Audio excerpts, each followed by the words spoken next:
everybody. Good evening. Welcome to the show. It's great to see all of you again for a well-read review. I'm back in the driver's seat and running the show once again. Let me just quickly adjust my audio settings, make sure everything's good for all of you. I don't want you hearing too much background noise there. Hey, great to see you all again. Thank you for being here. Really appreciate it. So tonight we're going to be looking at the work of Phil Diaz. It's going to be a bit of a retrospective, but we would like to um, do it in the context of a versus stream. We're going to compare his work in Lost Pages, which is a very interesting read from what I understand. It's going to be quite lengthy too. We're going to do our best, though, to try to keep everything condensed and entertaining. And then we're going to compare that to some of his more recent work on the Graveyard Shift 4 Supplemental. And that's the latest thing to come out by him. So we thought it would be appropriate to look back at both works and see exactly how he's been progressing and how he was working on somebody else's property, because that would be John Malin's series. So yeah, it should be an interesting discussion. And following that, we're going to have kind of a packed house. So we're having on Phil. We're also going to have Tommy Patterson, who was the penciler for the supplemental of Graveyard Shift 4, and Jimmy Reyes, who's the inker. So yeah, full house at about an hour from now. So stick around for that. That's going to be a great little roundtable from the support crew of Graveyard Shift 4. So, but for now, let's get things rolling. Let's jump into the chat, see how everybody's doing. All the lovely people of the chat, the friendly and kind, the subtle. So we have J Dollar Sign already pointing out the obvious. Great realization that the stream has begun. Thank you. James Hayes, he says, hello, well read, your guests, and to all the fine folks joining the live chat. I hope that you're having a great Tuesday night. So far, it's pretty good. I'm still kind of weathered after last night. Did a bit of drinking and hanging out, but it was a good, fun stream, and I've got a few uppers here to keep me going. So hopefully I can get through this stream, keep you all entertained, and keep the questions coming and the comments fast. Linkovich is here. He says, now this is the gay disco music I've come to expect from a rabbit. All is right in the world. Yes. I never disappoint, Linkovich, as long as you just expect the gay disco music. It's always here for you. It is erotic. It's meant to arouse. And Linkovich points out that the whistle is probably the gayest thing in the song. Well, I don't know. I think the whole total package is just probably overall totally gay. But I appreciate you still being here anyway. Thank you very much for being in the chat, and looking forward to the content that we have. Speaking of which, let's get the panel on here and get things going towards tonight's versus stream. It's Phil versus Phil, and in both corners we have Moonshine. Good evening, Carrot. Good evening. And we also have Found Pages, Pope J. Dalla. Hello. Salutations. How are you? Ciao. I do hope that you're recovered from last night's stream. So. I passed out. Yeah, that's I went late on that. I was like, and I never got back up. You are getting more salutations, Carrot. Is this a new thing? What's up with the carrot stuff? Oh, you left too early. Oh, I gotta go watch the end of the stream last night. Oh, you weren't even in the end of your own stream either? No, Dark Gift took over and he closed out for me. Oh, okay. Yes, D-High was wondering where Carrot went. He was confused. Shigama, Fanatra, and hail D-Wag. Thanks for being here. D-Wag, baby Jesus. Yeah. Hamalana, he says. Hamalana, everybody. And we have Aardvark. So, hail. Back Aquila. I think I'm saying that right. Back it now. Yeah, there was a good Bondcraft stream on that book I heard, yes. a week or two ago. A week ago, I think. Looks interesting. Definitely something worth checking out. We also have Frequency Girl. So thank you. It's great to have you here. New people in the chat. Frequency. Yeah. At first, I thought that was Niobe. It looks a similar art style to his. Yeah, it is a Niobe-esque. Yeah. Oh, you think so? Maybe it's just the hairstyle. Not sure. But yeah, everybody, thank you for being in the chat. We appreciate your company. And I hope you enjoyed the review. So quite a lot to go over tonight. I guess let's get started because we don't want to keep the after show waiting. Oh, Zaid is curious what we're talking about tonight. Well, we're talking about you, and we're talking about Lost Pages and the supplemental for Graveyard Shift 4. So, You know, there's one problem for tonight. I was looking through my laundry because when I got the Silhouette Lost Pages 2, I got the shirt package. And I was looking for the shirt because I wanted to wear the Silhouette shirt tonight. And unfortunately, I apologize, Phil. I could have worn your shorts tonight. His shorts? Wow. His shorts, wow. Your shirts tonight. So. A bit of a Freudian slip there. Was. It's that Cecil thing. So I think when he comes around, anyway. The shorts come off. Yeah. Exactly. So let's speaking of coming off, let's jump into this review. All right, so I've got the Indiegogo page here. That's where I wanted to start off with. For oh man, I've got way too many pages open. For Lost Pages. Shit. It's in demand, and yes, but you can back it still, because I know sometimes they leave it in demand and there's nothing to back. Where is Matt C, by the way? Okay. I believe you still can. Matt C was scheduled to be here tonight, but unfortunately had something come up rather urgent, so couldn't join us. What? Yes. You can still get it. You can also get the Lost Pages 1 as a reprint and an ash can. Lost Pages 2 is quite a hefty read, 76 pages. And I believe the first one is maybe, I want to say 38. Somewhere thereabouts. It's more than 38. Oh, you're right. Sorry, the way I'm looking at it is 2 pages per page count. So it's double that. It's going to be 76. So that's the same, right? Yeah. Right. Yeah. Great. So yeah, it's got a lot to talk about tonight. Yeah, unfortunately. We wanted him here, but life takes precedence. Well, it's always nice to have Matt with the expertise with colors, but we'll have to do without. I love this little detail here on the campaign page where there's a shimmer going across the lettering.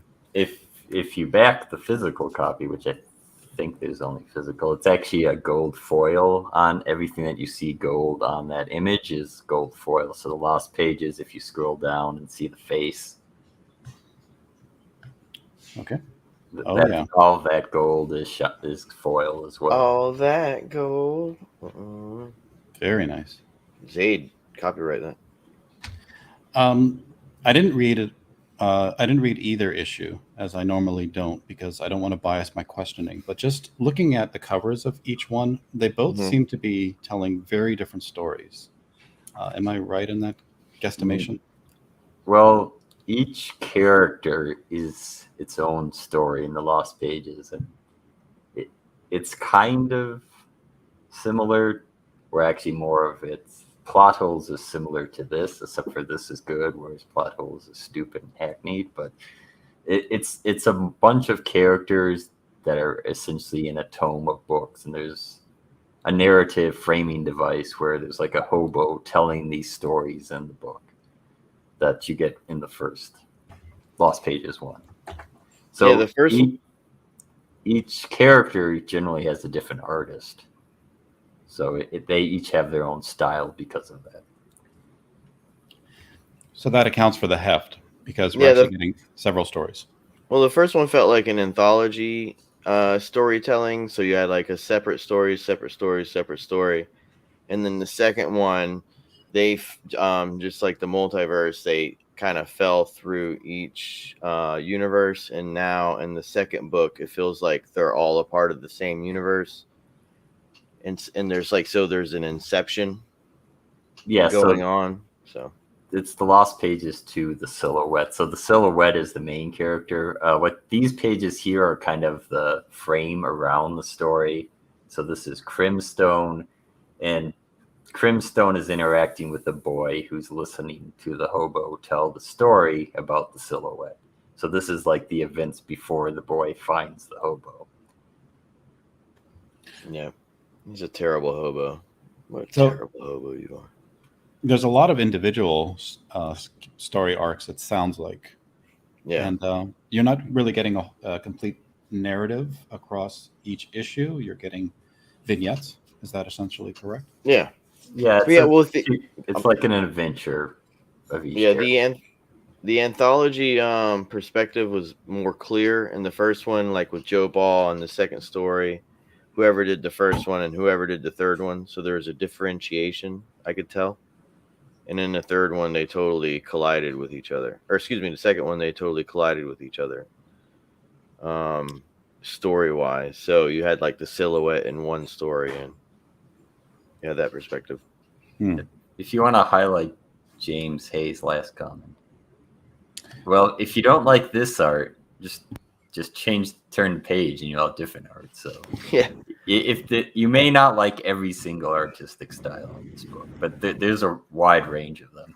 You know, like Mad Magazine, Heavy Metal, it totally gives you, like, James, you have to go buy some back issues of Heavy Metal and Mad Magazine and all that, and you'll totally see what, at least that's how I feel. You'll see what Phil was getting at.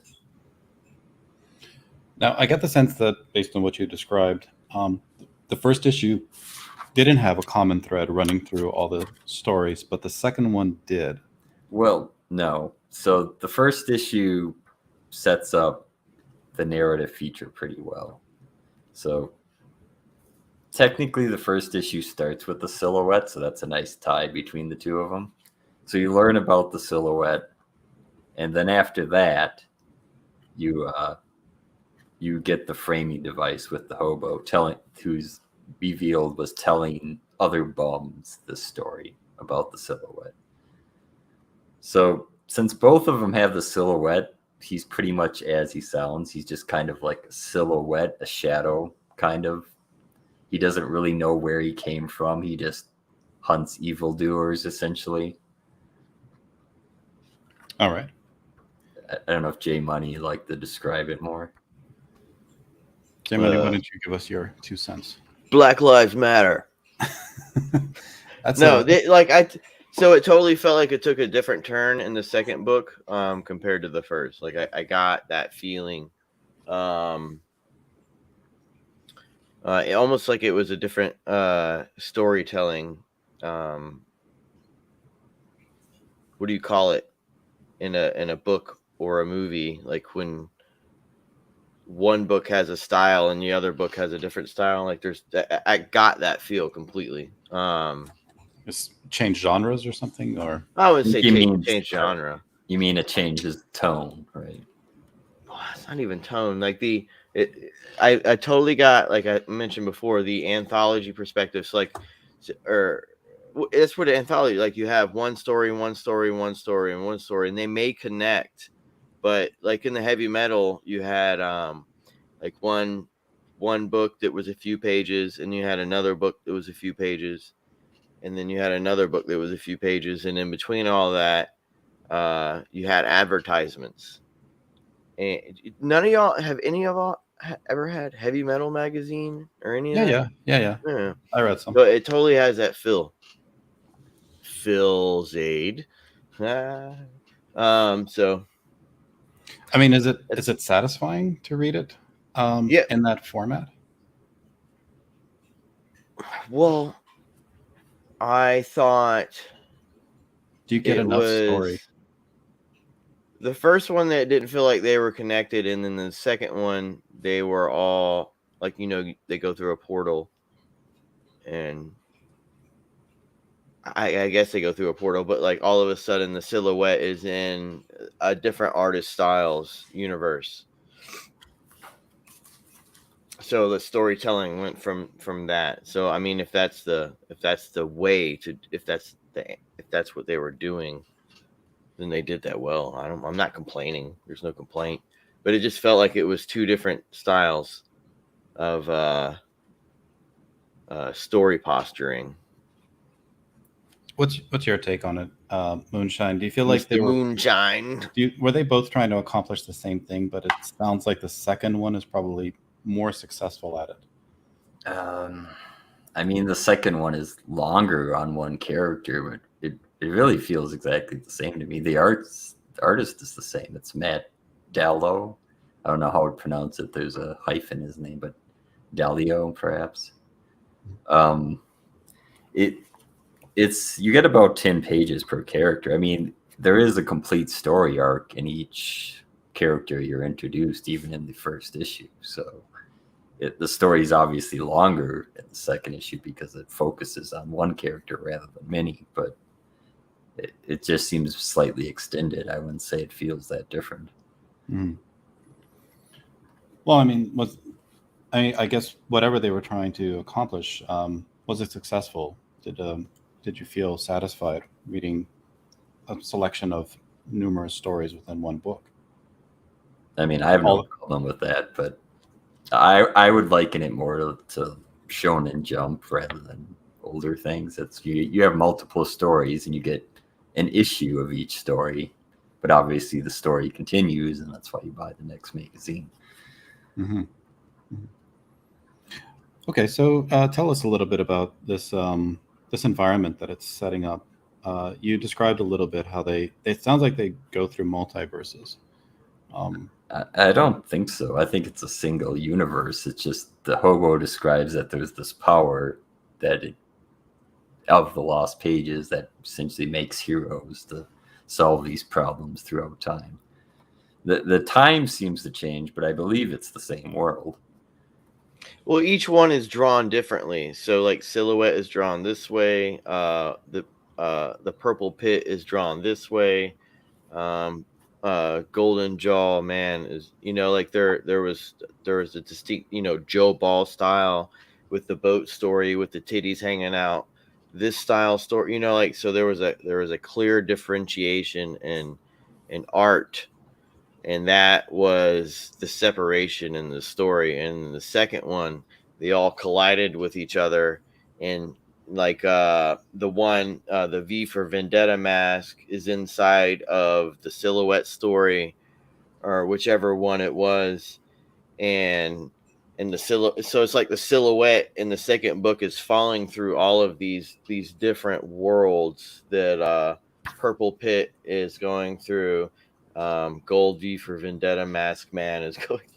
I'm being completely generic, but you get what I'm saying. Like, so the first one has that, the second one does not. So it's like a completely differentiation in storytelling perspective. Yeah, I agree with James Hayes' comment here, because I'm also trying to glean some kind of narrative structure, I guess, across both books and maybe across these individual stories, because it sounds like it's just a lot of small books kind of handed together that just kind of occur similarly.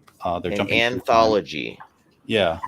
So the first book has 4 stories or so, and they are all episodic. And then the second one, it has those individuals, scenarios that happen in the first one all kind of collide with each other in the second one. So there is a definite thematic change or atmosphere, Mr. James Hayes. What's the single thing anchoring all of these different stories, and the characters, and how are they all related? The silhouette possibly is the main. He seems to be the main character, I would say, in the second one. And in the first? All of them seem like the main character, which is good. I like anthology storytelling. That's why, like Phil, when he said no Matt C, because Phil in his books, The Wild Tales, he does anthology storytelling as well. So Sure. in The Wild Tales, in book 1 and 2, they're thematic. They're episodic, but they have a theme for the IP. So thematic. Is there a central idea or something driving it that they all also revolve around? Is there some kind of conflict that they all are somehow connected to and attempting to resolve? Or they just occur in this world without real strong connection with each other? Moonshine? I think we broke Moonshine. No. Yeah. Besides one character, there's almost all focused in Chicago, and if you pay attention, you'll notice there's a brown gang that seems to span across all the universes that they're fighting, which is just like a mobster group. But I mean, there's like the 30s mobsters, and then there's like the modern day gang, and they're referenced throughout all of them. So you get the feeling that they're all in the same universe. Wild Card is a little bit different. That's the one that's set on a pirate ship, and he's essentially fighting sirens, which are giant ugly birds with like women they transform into. The key is the narrative framing device with the hobo. You see he's telling you these stories, and you get the implication that there's something connecting more than just that their stories all in the same book. So I'd imagine as this series continues, they're probably going to start to work together. Whether they're in different universes or not, perhaps, I don't know. But interestingly enough, while Wild Card clearly takes place in the past, the hobo definitely says Masquerade, which is the guy with the shiny mask, was the first. But time-wise, he is not the first. So there's got to be something a little going on with time, or perhaps J Money's right and different universes are involved. So, well, I'll just quickly point out James Hayes' comment, and then I'll give my thoughts on what you just described. James Hayes says, I understand an anthology. It's just that they are usually built around a common theme, and it doesn't sound like anyone can identify it. So based on your description that I just heard, it sounds like it's a very long trail of breadcrumbs, and it's not quite clear how they're all connected. Or the no, I'm not saying it's not quite clear. That's not what I'm saying at all. How did you get that? Yeah. All I was saying is I don't know. Did I say something weird? Like the first one felt like an anthology thing, and the second one felt like the silhouette fell through the anthology. Is that a better way to explain it? That doesn't make sense to me, but I guess. Yeah, the guy who's a black shadow fell through all of the people's time frames. Like what? That seems pretty simple. Well, there's not getting the. There's a larger mystery being evolved and unraveled here. Is that essentially correct? Are there unknowns that they're each of them are pursuing?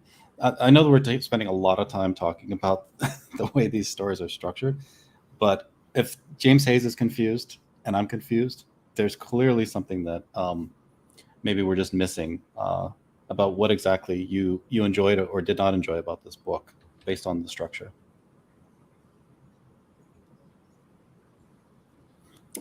Moonshine, can you? I don't understand what J Money's describing, so I can't describe what he thinks. He's gonna have to describe it. Wow. So usually I'm the one who's confused in the reviews. No, all right. This So is in the great. first one, Actually got to confuse the reviewers. they didn't interact with each other, and it's anthology. So there's like big-breasted lady who transforms into Purple Hulk. Then you have Silhouette Mask, and you have Boatman, and then whatever the other one is, Gold Jaw Face, right? And in the first one, they didn't really necessarily interact with each other. So I'm saying it felt like an anthology.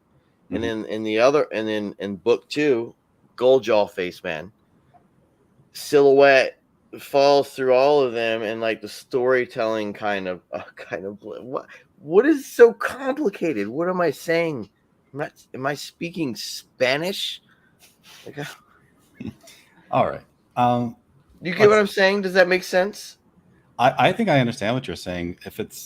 I haven't read the book, so if it's correct, it just sounds like the second story goes through a lot of the steps that the first story took and gives new perspective on them by having this character essentially interact with the events of the first book. All right, let's move on, I guess. I love all you guys. Mr. Fowler, what's up, beautiful baby? And Finatra, you're beautiful. JV, you're beautiful. Nail Bunny, you're beautiful. Nail Bunny said, "I read it. If you want some help, guys." Yeah. Oh my god! I mean, all I'm talking is about the perspective of the story. I'll gladly drop the link if somebody wants. I'm not talking about the dialogue in it. Anyway. You've even confused Phil now. Jay, good job. I would say the problem here is you're trying to tie both books together, yet you've not even described the first book. You started at the end, and you should have started at the beginning. Because no one knows what we're talking about, so we should tell them what we're talking about first. Moonshine, please, can you guide us along gradually? Okay, so the Silhouette story is rather easy. It's kind of got the Notre feel. I mean, you're black and white. He's a shadow walking through the city and seeing all this corruption. He was a police officer with a hooker. And so he doesn't seem to have any feeling for people that are sinners and may be getting into trouble. Like, I think there's some hooker getting raped and he just walks by. But he can sense innocence. So if someone like is being robbed and they're innocent, then he springs in the action. Like, he almost doesn't have control. He has to do it. So this is, I don't know, 10 pages. And the more interesting thing is that, so you can see there's kind of interesting color choices going on when he gets into the fight with someone. Red is added to the comic. I guess you see a little bit of red there, but you go back. So his way he kills someone, he like essentially tears the shadow off of their heart and then crushes it. So it kind of illustrates that by putting red into this comic. Mm-hmm. So that introduces you to the Silhouette. So that's that story, and right after that, you get to the narrative framing device where you see there's a hobo telling a bunch of bums the story. And then he says, well, I'm going to tell you another story. And then he tells you the story of Wildcard, which is the Joe Ballard. Right. And so you go through these sequence of stories told by this hobo, where there seem to be a common thread among them because the hobo is, like you said, the narrative framing device. So then you get to and thematically, do they explore similar themes, each of the story, or do they revolve around any kind of common conflict, or are they completely decoupled? Well, as Nail Bunny says, this first story is to the young boy. So the young boy is like, yeah, I know everything about the street. So it's more of like an old man telling a story to someone younger. It's like, oh, you don't like this story? Well, what about this story? It's like, well, this story is about the sea. And this is sirens. So, I mean, the theme of that's pretty easy. It's like he can resist the sirens. The rest of the crew doesn't. So it's like his will to resist the call of the sirens. And then there's fights and crazy Joe Ball creature stuff, which looks awesome. Okay. So what's after that? And each of these are pretty competently told and Yeah. artistically, they're fairly well structured and effective. I mean, I think so. I mean, what do you think, J Money? Did you like any of the stories particularly more or less? I just went to the bathroom and just came back. What were In you the saying? first book, J Money, did you prefer any of the stories? Well, I like them all. It's excuse me. That's what I was saying about the first book. There's a separation of artist style and storytelling. Excuse me. So you had the 4 IPs that he created. I like them all. It's good.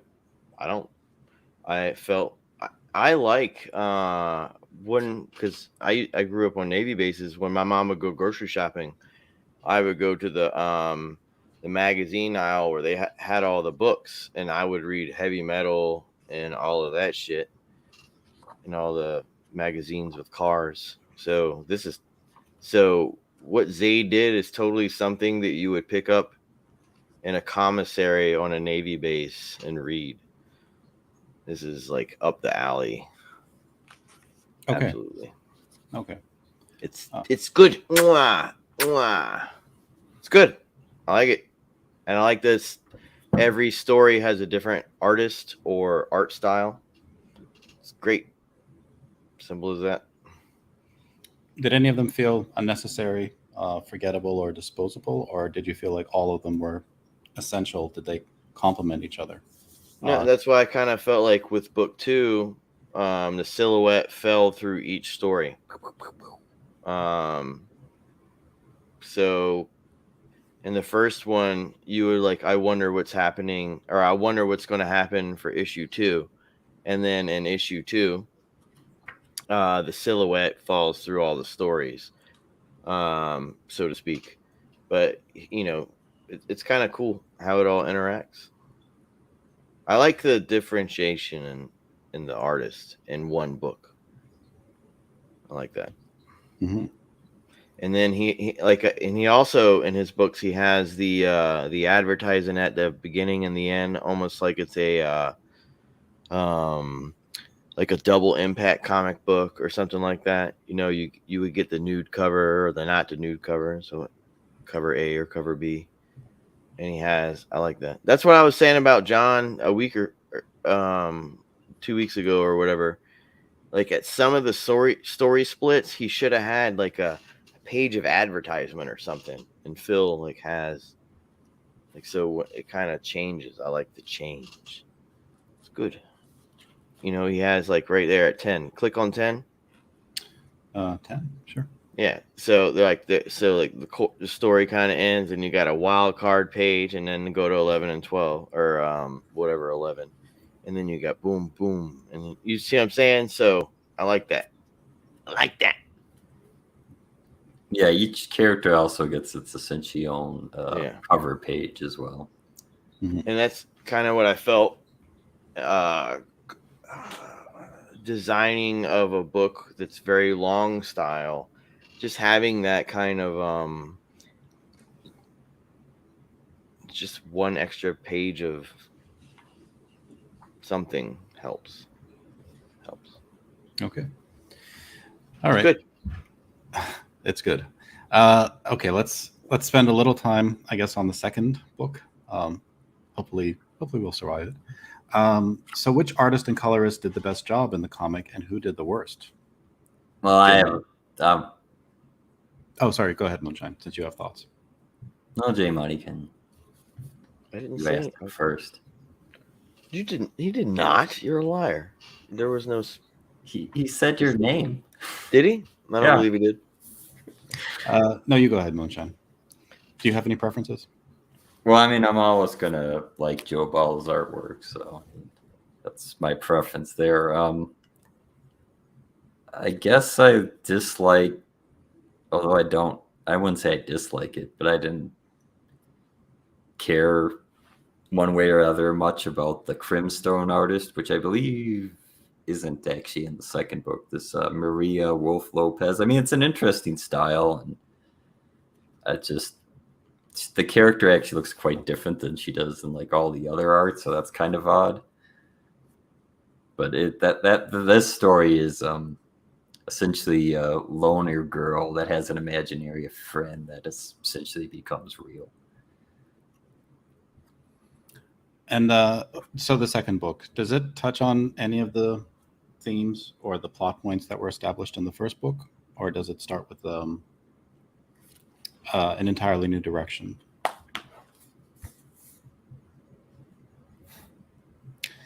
Don't leave me in suspense, guys. Oh my god, what is going on tonight? I'm gonna just Everybody start on drugs. calling on people in the class.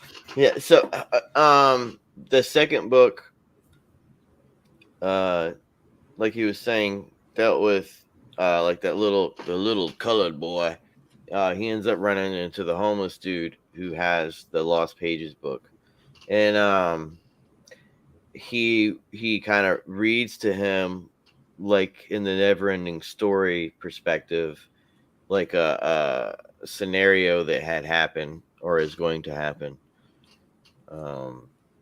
So that's what I meant. Like it kind of felt like the from book 1 and 2, there's a different storytelling, and this one felt more like it was the Silhouette story, and like it totally, there was a total differentiation in the storytelling, but they're both good. But they also had, like, some of the artwork and some of the panels felt like they were almost hitting like narwhal style in terms of the lines and shit like that. But it almost felt like it was supposed to be that way for a part of the story. So does that, like, Moonshine, do you agree with like the same perspective in terms of like the art? I don't know if I saw anything that looked like narwhal's art. I mean, there is an interesting choice that, so the Crimstone artist is obviously different, but there's the art. Whoa. Most of Crimstone, but then whenever Crimstone is appeared, that's another artist as well. So like the imaginary aspect is getting a different artist. And then in the Silhouette, that changes, it goes again to the Max Dallo. But I believe there's a dream sequence, which I believe what Jay Money calls the falling through portals, perhaps. That's a different artist as well. So there's use of these different artists to give you a sense, oh, this is something different than normal, even within the same character. Yeah, because by the end of the books, like, the Silhouette is drawn by someone completely different, and he looks completely different than in the beginning. Yeah, so the end of the book is kind of a hook for the next book, and this is the story about Matt Black. But this is like, that panel right here kind of has that narwhal style. You get what I mean? Like, you know what I mean? So that's, I guess, what I meant by narwhal style. Like, some of the panels are more serious. But then the others in the same story, right? That makes sense.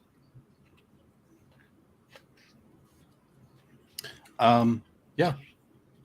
I think we're on board. Okay. So going through this one, how much progression are you getting, or does it just continue this vignette form of storytelling? Do you feel like there's any kind of evolution in any of these story arcs for any of these characters? Well, this story is focused on the Silhouette, whereas the first story is essentially your opening issue of the Silhouette. It's pretty much all his inner narrative and him going about the day. There's some slight dialogue when he kills that criminal. In this one, there's actually a story plot. So there's, what's his name? The guy with the golden mask. El Dorado, there you go. So he wants to steal something that will unlock the power of El Dorado, which obviously is gold related. And so the Silhouette's trying to stop him. So it's a complete story arc involving this villain and the Silhouette trying to stop him. And he doesn't immediately succeed like he does in the intro. The intro just kind of introduces you to the character. It's a standard kind of first issue. And this would be like the complete second issue, or maybe 2 or 3 issues that completes one story arc of the Silhouette. Does it feel like it's meant to be an ongoing series? Is it very open-ended? Well, I mean, it ends with a hook that involves the silhouette interacting with a new character. So obviously, it's like a to be continued right at the end of it. So it's serialized in a way. Yeah. Okay. Same competency level with the different artists and level of storytelling as the first book? I mean, the problem is if you want to compare it to just the silhouette of the previous issue, yes, because that's almost just complete inner dialogue, kind of the Nor Detective Gumshoe kind of, where he's constantly talking to himself sort of thing. Whereas this one, you got interactions between characters, but the other characters had more interactions, although I guess the interactions are actually pretty slight in the first issue because it's mostly them thinking about themselves and describing themselves as they go through situations. So you get essentially dialogue and interaction now, as this is a complete story. Mm-hmm. Okay. And now you get the color yellow added as well. Right. So now you have black, white, red, and yellow. The colors are coming in. James Hayes had a question. He wondered if any of these characters deserve their own comic book. Well, apparently the silhouette did. What do you think, J Money? Were there any of the characters that you were particularly interested in and would like to see in their own separate books? They're all pretty good. He should just do the Lost Pages 3, and I don't think any separate books yet. Not yet. Mm-hmm. I do think I think the first book is correct to introduce all of you, and we're not going to cover it, but the myth of the Lost Pages, which came with the first one, is even shorter. It's like 3 to 4 pages on each character, and I think it introduced the whole breadth of them. So I think the first one was needed just to give you just to get its hook into the readers that say, here are all the characters, here are all the artists. But I think the second one is the right path forward. Have one character, or obviously as the third book is going to be, it's going to be 2 characters interacting with each other. And of course, the best way to have them interact is to have them opposed to each other, which is what the final page is suggesting. So I think that's a better way. I think it's going to be, each character is going to be added to each other now. An issue probably will focus on a character, but I'm guessing what's going to happen is they're all going to become a group, and then they're going to have some challenge that all of them are needed to overcome. Yeah, I mean, it's an interesting approach to, I guess, ensemble storytelling, where you want to introduce a lot of characters, give each one enough focus. I would contrast that to Division X, where I didn't care about any of the characters and had no idea what they could do, because they were just all thrown in my face at the same time. Right. Half of them died right away, so it didn't matter anyway. J Money, did you feel like any of these characters were thrown in your face? Thrown in my face? Did you get enough story for each character to feel satisfied that you were familiar with that character, invested and interested? The second one felt like it went to, like the gym, or not the gym, but the necklace, the gold necklace that he had, and it flowed through the whole book with that. So I wouldn't say thrown in your face, but it just kind of like, that's what this, what Moonshine said was basically it. It was a good way to explain it. Okay. I think we got through that safe. Everybody unharmed. No need to call paramedics. So yeah, a little rough in the beginning there, but I think it was a soft landing. Let's jump into the Graveyard Shift supplemental now. This is going to be, I guess, more of a straightforward discussion. After the difficulties in the previous one, but this was added to the Graveyard Shift 4 campaign. It's an additional book that you would receive. About 25 pages, I guess. But actually, sorry, I keep miscounting that because I take It's I have 48. 48. Yeah, I have 2 pages in one shot. So this one is definitely more straightforward to get through. You're just reading it as a sequential storytelling from beginning to end. Did you feel like this was much more digestible, J Money, that you could kind of wrap your head around very quickly and very easily? What's the conflict here, and who are the heroes and villains? How everything concludes. This supplemental was a much better one issue comic book. Felt like a comic book for Vlad, essentially. A good origin story. Back in the day, it may have been 2 issues. But this was good. It actually felt better than Graveyard Shift, the book. So, like it was better, better directed in terms of like it felt like a comic book.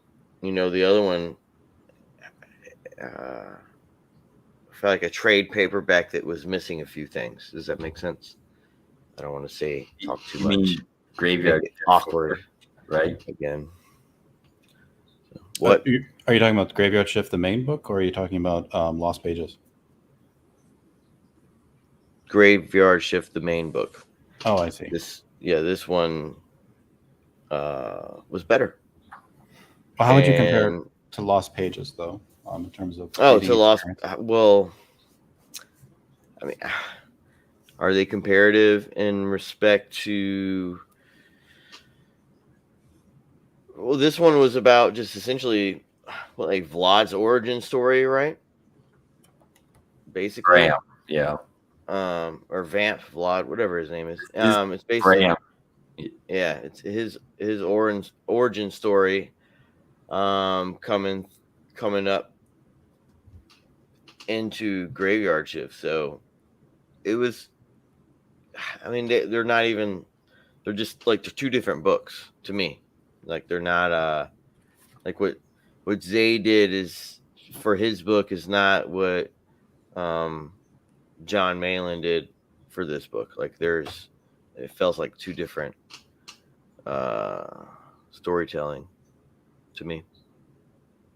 Did you see Phil kind of evolving as a writer when comparing what you read in the Lost Pages to what you read here? Did you feel like dialogue or narrative, anything was tightening up? I think Characterization?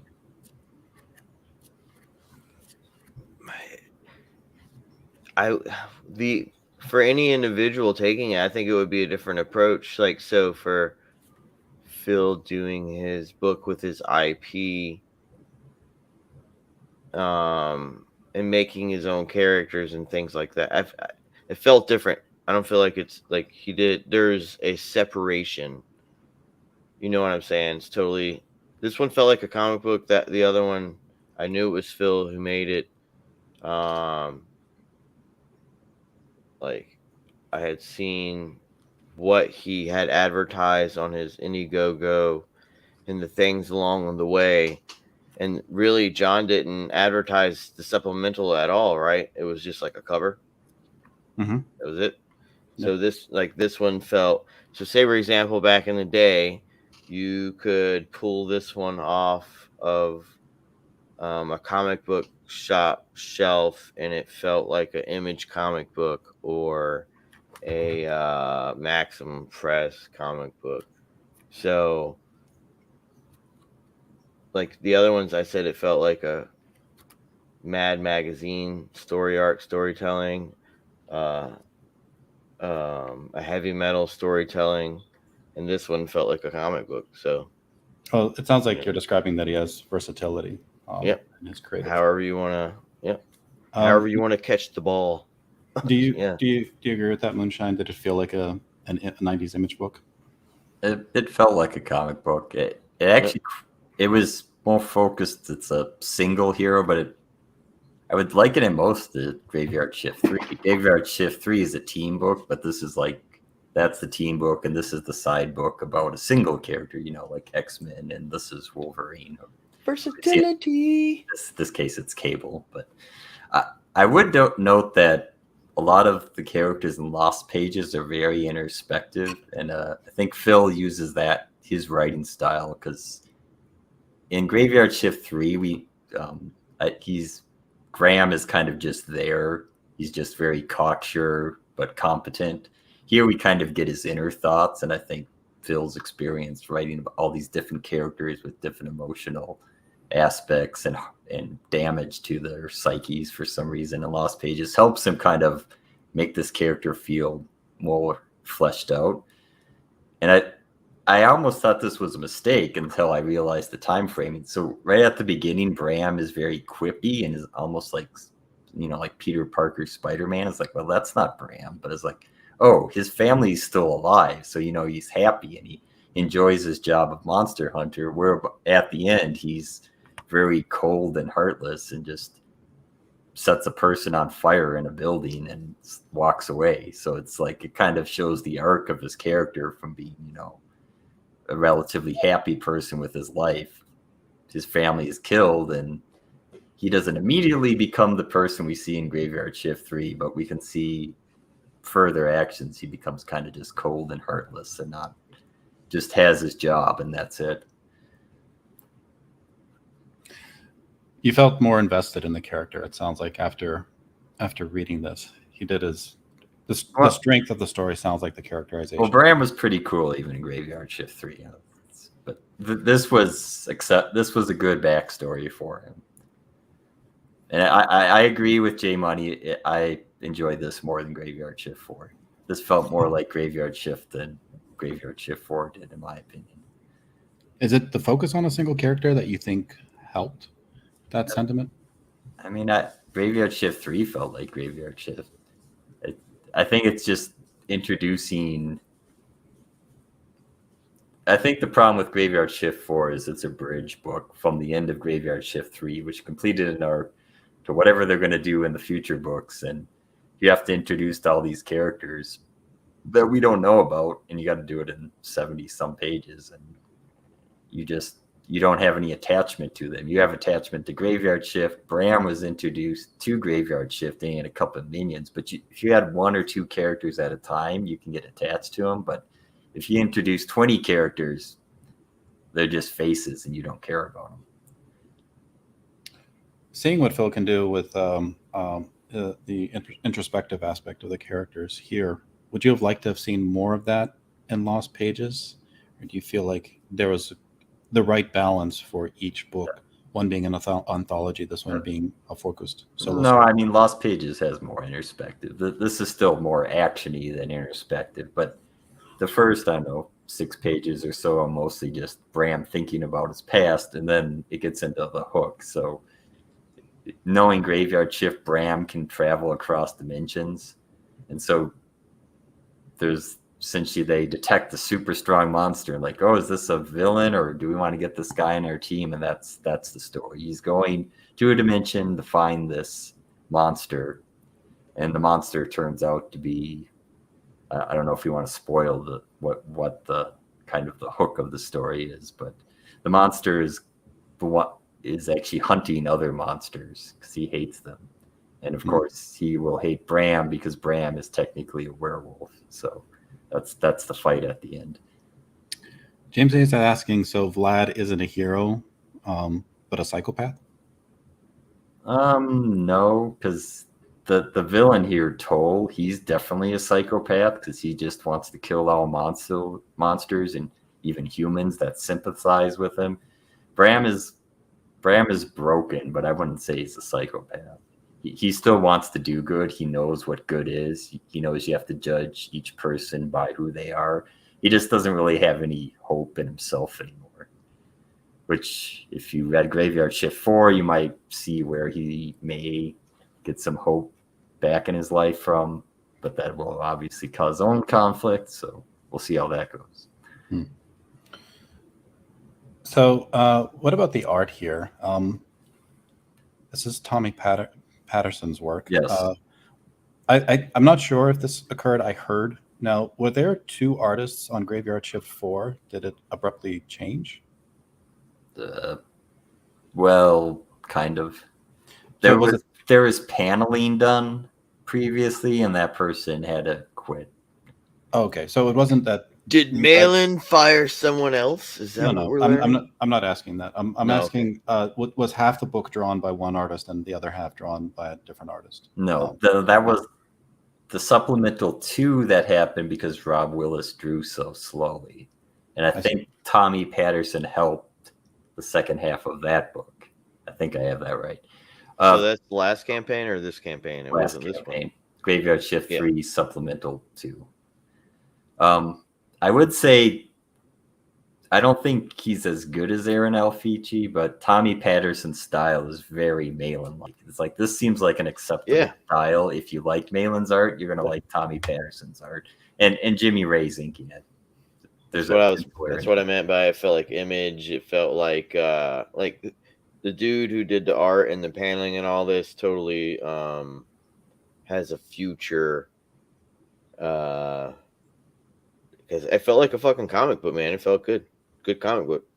That's kind of where I was going. Like, would you like to see this in the main story and not in the supplemental? Well, that was kind of like one of my complaints about the last Graveyard Shift book. You know, I was saying for like what 3 of your streams ago was it felt like it was missing like that cable, like what John Malin was able to do with like the first 2 books, and then you saw this one, not the supplemental, but the last book, and it's like all of a sudden turned into an anime. But then this supplemental book was like totally like what was missing from the Graveyard Shift titled IP. So, but this one, so I think Graveyard Shift fans probably would be happier with this art style.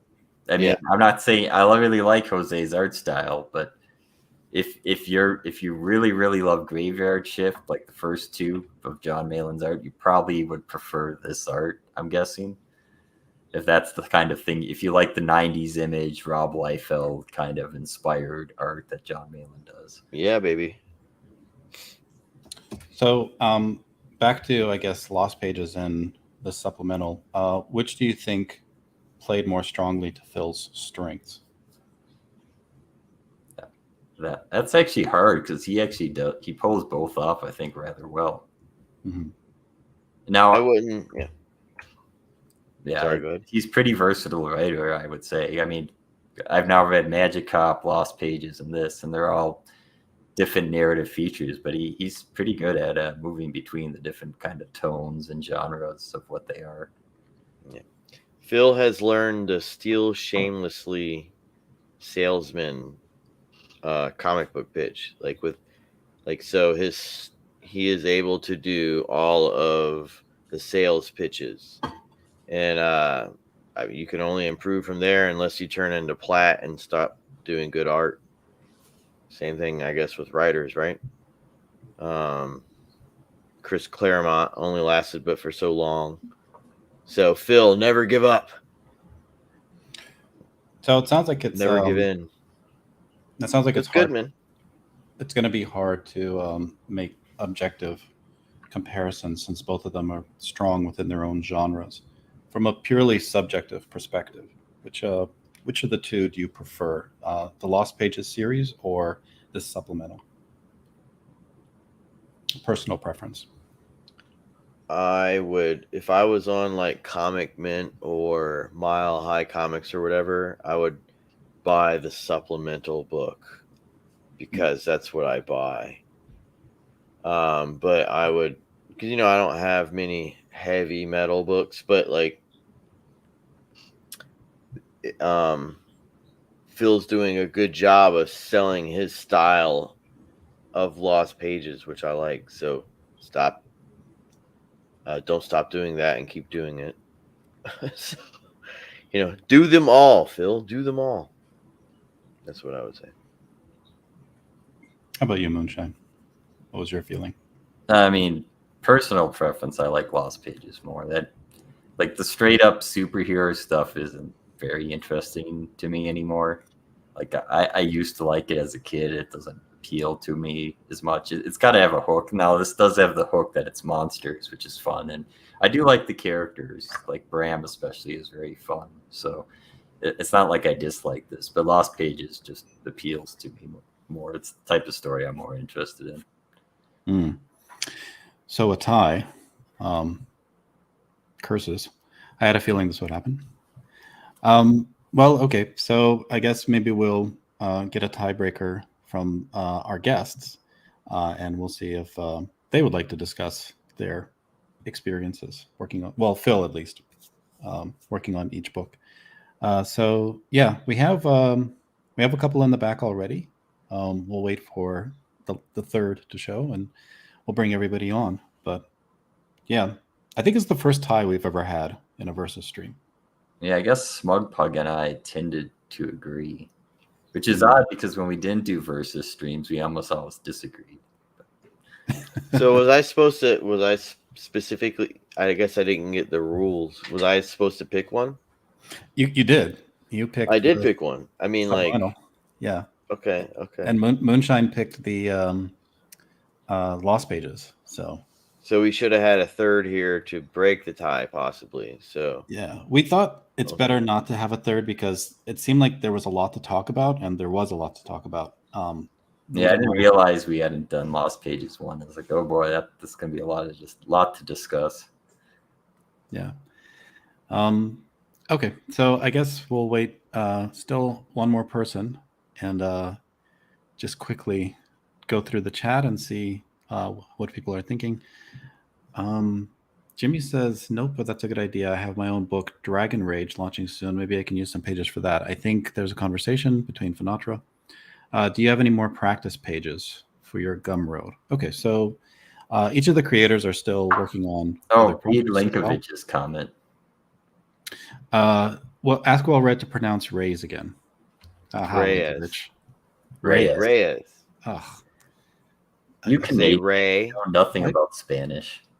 This is the chat outing me. Damn the chat. Reyes. Okay, with that, let's pop in. We have Tommy. Greetings. Hey, how's it going? Hello. Jimmy Reyes. Yeah. You got it, man. Thank you. There you go. And of course, Phil. How's it going? Oh, what's up, guys? Hello. Oh, and of course, Phil's pixelated. Streaming I got from some shitty internet. Yeah, you're streaming from what? Like Chicago. The moon? Oh, right. Yeah. So, Space. Chicago's not real. It's not a real place. Is it still bad? I could. No, you're restart my fine. net. You're fine. You've cleared up. Yeah, it looks good. All right, cool. Apologies in advance for any scar tissue from. I feel like Tommy is sitting on top of a fire. What? I see ash flying everywhere. Embers. He's got little embers. Like, No. he's got a cigarette. Under No, that's his drawing table. He's burning holes in it with the drawings of that. Amazing. He is. He's really a fast artist.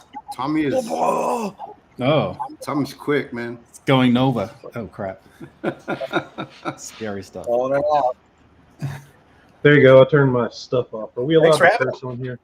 Yeah, thanks for being here, guys. Yeah. I guess since all of you worked on the Graveyard Shift project together, let's start there. You guys are the fan favorite for that book right now. Everybody really dug the work that you did on the supplemental, and yeah, I mean, how do you feel about that? You guys proud of that? Was that kind of a milestone for all of you, getting that accomplished and contributing to the series in that way? I had, just started working for John, so it was the first project where I didn't have any, I guess, anxiety going in. It felt good to kind of turn loose a little bit. And Phil's story was real clear. He had a lot of panels plotted out, so I didn't have to think nearly as much, which is good. So I can just, draw the shot. So that was nice. Did I get it right? You kind of helped fill in the second supplemental. Yeah, You Rob guys Willis. did that, right? Yeah. Rob was not turning stuff in, evidently. I don't know. And John wanted me to do some breakdowns and have Matt Dalton do the finishes. I did a little bit more than breakdowns. I pretty much did pencil pages, and Matt did the finishes over it. And Jimmy just inked you on this issue, right? Yeah, Jimmy Ray's. Jimmy Rise. Rise. I've been called everything. Rise, raise. See, he's trying to get a raise subconsciously. He's putting it out there. He's doing a raise. Right? Projecting Right. there. The only person I won't be saying Jimmy Raise is John Malin. He's going to raise that page rate for me. Jimmy Raise his page rate. What was your thinking going into the supplemental, Phil? Were you hoping to raise the bar, or did you want something that would complement the main series? I was hoping to Jimmy Reyes the bar on this one, guys. Mm-hmm. So yeah. Was this subconscious? Yeah, go. Sorry, I'm on a little delay here because of the internet. No worries. Yeah. This was so much fun. And going into it, I really wanted to go back to the tagline for Graveyard Shift. You know, it's X-Men meets the Universal Monsters. So I wanted to make this the most X-Men Graveyard Shift story I could. And just thinking back to when I was a kid watching the X-Men animated series, and then also make it the most almost horror-y, monster-y I could, with still having that balance between those two, genre themes of the X-Men and the monsters. So some of the main things I really wanted to hit was giving the main guy a power, right? Have like an X-Men power. So there's a scene in there where Brahm pushes a button on his suit, and his suit injects him with some hormones, and he's able to he's able to empathize. Werewolf out one part of his all frozen now. No, I thought you did. That's why I started covering for you. But no, How am I now? you're good. Yeah, you're good. Keep going. Yeah. Oh, great. Right when I said that, right? Phil's he's popping and locking right Damn now. it! Phil, just turn the video off and see, and just keep talking and see if that works. Where do we Yeah. start my The computer? video off. It's your face Well- that's slowing your internet Oh. down. Is what he's saying. He's gonna How does it restart. It's those rugged Chicago good internet. looks. Better? Let's see. Yeah, you sound good, Phil. Go ahead. That's some of the inner city violence slowing him down. Yeah. What's up? They're fighting. Did he say Somebody's he's gonna could be hacking your router. So I hear that happens a lot in season. He's gonna restart his PC. So So I have a question. What was the character's design for Toll? Was that something that was passed down to you guys? Was that something Phil? Yeah, John had done that. I got the character sheet with everything already designed and ready to go. Okay. This character sheet has like 1,001 characters. Like John's got like this mind of like 1,000 characters already designed. It's an insane sheet of character designs. All right, guys, I'm back. I'm on my phone. Cool. Oh, yeah, you sound good. You sound louder you too. look so more. You look such. You're so beautiful in this angle. Look at that skin, Oh, man, gosh. man. What He's stamp handsome. filter is that? I got to get that one. What did I freeze up on? My computer's restarting. What did you guys last hear me Wait, say? is that the angle that Cecil saw at the Yeah. Comic-Con? That's the Cecil angle. Oh. He was picking something up, right? It was innocent. It's tying his shoelaces. Tiny shoelaces, yeah. So what do you guys remember me saying? You were saying that the character he had Injecting. X-Men powers and he was Mhm. injecting himself. Yeah. So there's a scene where he could werewolf out just his arm, so Ben he's still in control of his body. So I kind of wanted, my vision or thought of why the X-Men are cool is they all have these unique powers that make them different from each other. And, as a kid, all the different kids would be like, I like this guy, I like that guy, that guy. So I'm like, oh, Brahm needs a cool power. So I wanted to do that. So all in all, the main thing I wanted to do is make this the most comic booky version of a solo Graveyard Shift story, you know? And it worked, sir. Thank you. I hope so. But is that? I mean, so did what I say, correlate to kind of like what you were trying to do with the first two books on your own with Lost Pages? It was like a completely, totally different style. Like it was, this style was this style and this style is this style. They're not, they're not comparative, basically. Like they're totally different story styles. Sure, yeah, and like the writing aspect wise, like Yeah. John came to me and he's like, "Hey, do you want to pitch a story for Graveyard Shift?" And I'm like, "Hell yeah, that's awesome." So I had 3 story ideas. I pitched to him. Brahm was the one I wanted to do the most, but there was almost no info on him because Graveyard Shift 3 wasn't even out yet. And the only thing that I was sent was a double-page spread of kind of like his story of his family gets killed, and he goes to the werewolf guy and gets the werewolf powers. And Mark also told me that he uses silver injections to keep himself at bay. And I'm like, oh, that's cool. That's kind of like Blade, right? Where he's got to inject himself so he doesn't have the hunger. So I loved that I was kind of given free reign on this whole story, whereas previously John told me that they gave basic plots to Rob Arnold and Narwhal, and maybe not Narwhal, but Rob Arnold, the guys that did the previous stories, Vaughn, for the supplementals. So this was going to be originally about 24, 26 pages.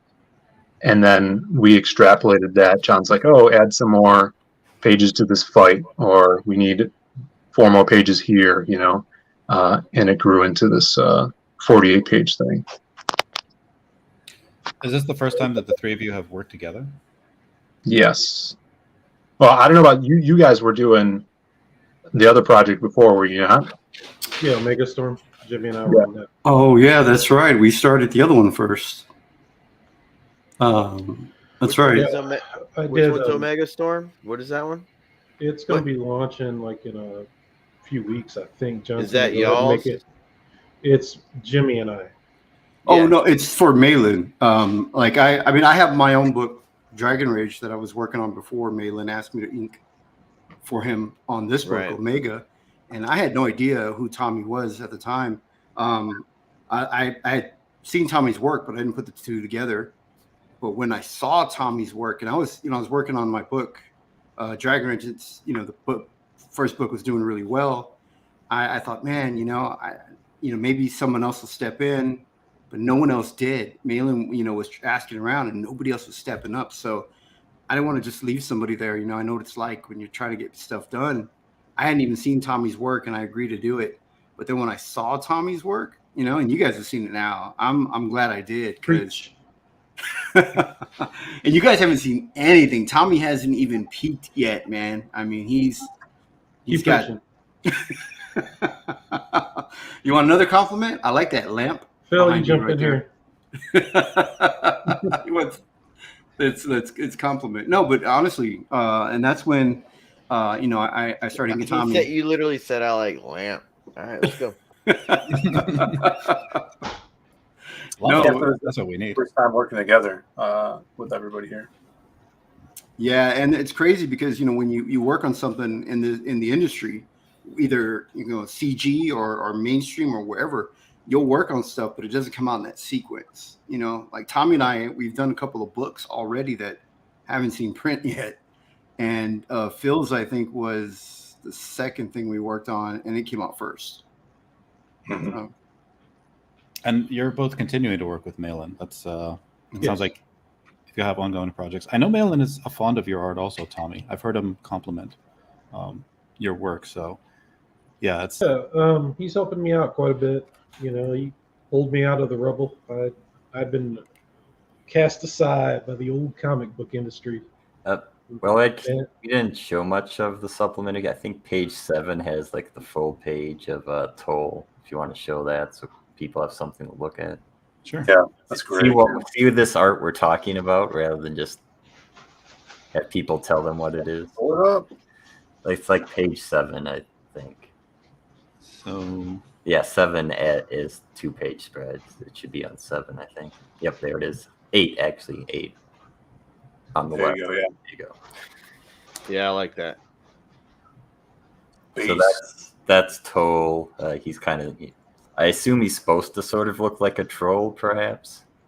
He's like Yeah. very mutated and ugly, and he has this giant chain he fights with. Yeah. So the idea behind him, when I pitched this idea for the story and plot, I wanted a villain, and I asked John, I'm like, hey, could I create some characters for this? And he's like, he didn't. He kind of shied away from that and wanted us to use some pre-existing characters. And I'm like, I think I'll create some characters for this because I wanted something no one's seen before, but something that would add to the Graveyard Shift universe. So Universal Monsters, my idea, I looked up all the Universal Monsters. Who else could we use that hasn't been used already? So one of super early 19, maybe pre-1920 black and white film was Hunchback in Notre Dame, and considered technically a universal monster. So this is our version of the Hunchback. And Quasimodo, yeah. So he's, if you read the book, he's in a bell tower. The big last fight scene takes place in the bell tower. Brom gets his ass kicked by Toll there. His name's Toll, a little on the nose there, but he has these 2 hook chains, kind of an homage to my boy Lobo, the main man. But he's, gutting people with them. And it was just, I think John and Mark really dug the idea of this and kind of the twist in the story. And also Razorwing, the other villain that you see for a little bit in here, was also kind of my take on almost like a cybernetic vampire mix between, I guess my description was like Archangel and Manbat. So he had these big metal wings. And so then John took those descriptions and did concepts for them. And then that's what Tommy went off of for the art in here. I'm wondering if actually you picked up, because you said Graveyard Shift 3 hadn't come out when you were pitching this story. Were you hoping to do like an expanded universe thing with this book? Something that maybe you could branch off and he could fund independently? Yeah, I really love the character Brom and what he's evolved into from the story and Tommy's take on him.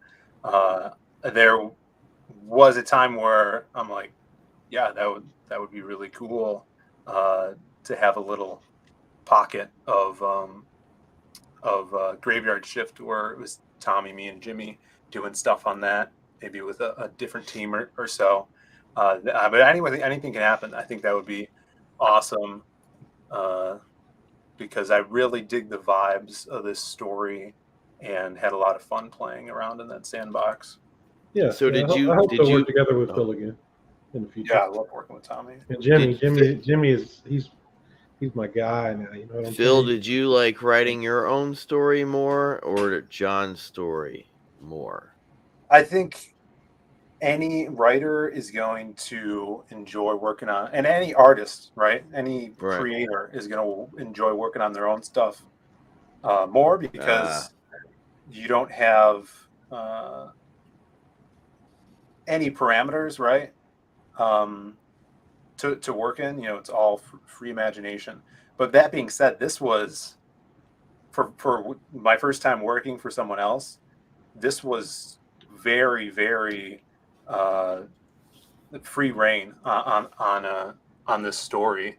John was an awesome editor, kind of shepherding things or being like, oh, this dialogue or narration's whack, change that up, add pages here and stuff like that. But you're always going to love creating your own stuff more. I don't know if this was an intentional, but you have this bell, and when they first Bram confronts Toll. It did have a very much feel of Spider-Man versus Venom when they're fighting Oh, with yeah. Bell, and kind of the way the fight ends up also has that kind of feel of what is used to defeat the villain. Yeah, I see what you're saying. That wasn't intentional with Spider-Man at all, but yeah, I wanted that kind of big setting for the ending there. I think Spider-Man used it from Universal because in any of the classic Universal movies, they always took place in an old tower, and in that tower there was the bell. You know, in this case, I mean, Yeah, it's like symbology. Yeah. yeah, the hero versus villain, where the villagers would always attack the town monster, and he'd always climb up to the highest peak, which was Sure. bell tower. Yeah, I So haven't they- looked at a comic book since Rob Liefeld's last issue of X-Force. Yeah. oh, his latest stuff or the stuff that he did back in the 90s. No, his first run. Don't, Oh. Jimmy, don't feed his, feed him. Yeah. So Phil, did anyone help you with your books on Lost Pages when you were saying that John was saying, hey, what you wrote was gay, can you edit this? Like, was there any type of similarity? Jay, that quote you just said is not far off from what in the editor's notes. But yeah, so on Lost Pages 2, I had Kimosabi edited the story. Right. And then Steve Dye did grammar edits, for lettering and stuff like that. Okay. Mm-hmm. Okay. Yeah, it sounds like all you three guys are working under John Stable right now. But well, I mean, what I was going to suggest is That's if terrible. if you don't Just get a call them chance to do horses. I didn't mean horses. I'm a stallion. Yeah, these are stallions.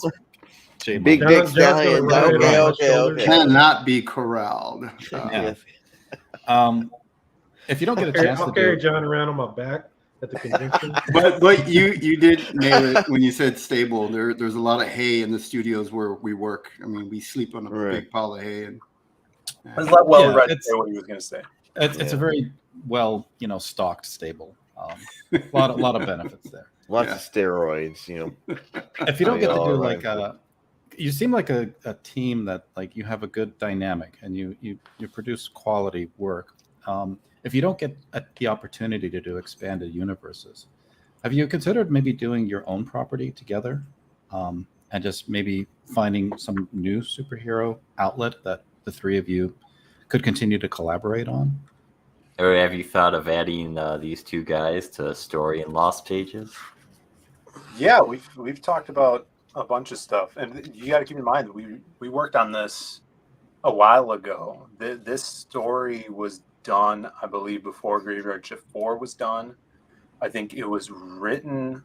I think I wrote it before Graveyard Shift 3 was out.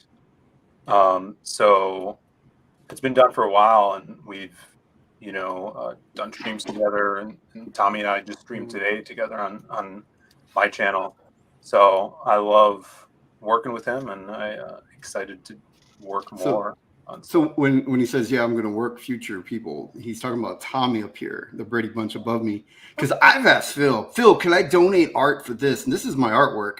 Phil, can I? And this is my own creator-owned book. And I go, Yeah. Phil, can I donate some artwork for this? He's like, oh, we don't have space for it. I'm like, Phil has like he's got he's used to like high caliber, so he's like, I'm too good now, I'm famous. Is So. this We true, have Phil? Jimmy. We got a Jimmy, Tommy piece, and I don't- Timmy Vacation. I don't believe that. This is my own book, Dragon Rage, that I'm working on. Since you asked if I'm gonna do anything, I'm doing this on. This is what I was doing before, and I'm still fitting it in between working with John, because John's kind of become my day job, and this is what I'm doing for fun. But I've asked Tommy, to help out a little bit, and I'm actually thinking about trying to get Phil, because I had never read Phil's work until the book came out. And he texted me and he goes, "Hey man, can you read the story a little bit, just to make sure you know the story?" And I was like, "Sure, man, I'll try." But I didn't tell him I'd already read it from the second I got it, and I couldn't put it down. I love his work, Oh, thanks, man. and I just went, "Holy cow!" But this He is kept artwork. asking me if I'd read it too, and I'm like, dude, I drew the damn thing. Yeah, it's like I read the script. but yeah, this is my own book, Dragon Rage, that I'm penciling right now, working on in here, my own artwork. And I honestly, I want to do more in CG. You know, I've had nobody in CG ask me, other than John Malin, ask me to do any work for them. You know, and I've been in CG for a long time, and I've just been doing stuff with John in the background, and I hang out with all the other CG people, and people are asking like night and day, Tommy, do this, Tommy, do that, but nobody seems to know that I can draw too, and has said, you know, this is my character. She's we want Jimmy Ray's Unchained. Yeah, Jimmy Ray's Unchained. But yeah, so I'm like, you know, I want to do more. I want to be more involved out there. So man, I would love to do something with these guys. Is it Reyes or Reyes? Oh, Reyes. Reyes. Oh, okay. Yeah. I'm doing a callback joke. Oh, okay. You could even say like Reyes or Reyes. Like the way the ES version. Yeah, the ES version is what it really is, but not everyone is able to do that, able to roll the R's. So I just go with whatever, you know. I'm like, yeah, man, just Ray, yes, if that's easier for you, or if not, you know. But here's my art, like, you know, my cover that I got from my own book. This is Dragon Rage, my own stuff. So if there's any creators out there, man, in CG, you know, you guys need help with something, art wise. I'm trying to get more stuff. Bro, do you have a YouTube channel? Yeah, I got Jim Arias Art right here. YouTube channel. I used to have Page One Comics. That was what I was publishing my book under and crowdfunding it. But I've now gone as Jim Arias Art. And Tommy's on there with me, man. I got Tommy on there. I've been trying to get Phil on there, man. This guy's a celebrity now, Phil. I cannot get this guy. He doesn't want to hang out with us boomers, dude. Well, here's the thing. I have a thing called a day job that I go to every day. That's right. You haven't quit that yet, bro? I mean, come on, man. When the hell? Moonshine? I was gonna say he's a CG king. I mean, that's not true. That's not true. These guys, Jimmy's done stuff for Marvel, you know. Well, what does that mean? Marvel's degenerate now. I'm not a CG king because I haven't worked. So is your campaign up yet? Are you like finishing it first, Jimmy, before you launch it? Yeah, I'm about to. The covers are going to my colorist Andrew Dollhouse, and then I'm going to put the pre-launch page up very soon. Okay. But right now on my website, jimmyreyesart.com, is where I have the people can sign up. But my last book, Dave Finch, I inked Dave Finch. He did my cover for my last one. I'm not sure if you guys in CG would know who Dave Finch is, but you know, he was on Batman and a bunch of stuff. You know, because I mean, not everybody in CG is like, you know, I mean, mainstream is just like, it's, I don't know, man. It's turned off so many fans that they're just like, I honestly, even myself and like Tommy, we talk about this. I can't name artists in mainstream right now because other than my friends, you know, that have been in there a while, I don't know anything about mainstream Murphy anymore. And Pepe Larraz are like the only two I know. Yeah, I like how you say Pepe. It's Pepe, but I love it. I'm calling Pepe now. What's up, Pepe? So, Jimmy, you got 13,000 YouTube subscribers. Yeah, Jimmy's the real fucking deal. What? Why don't you have like 1,000 views each video?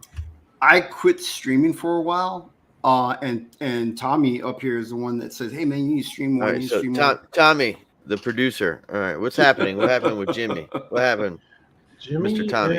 Jimmy and I got busy working really hard for John, and Jimmy's streaming fell by the wayside.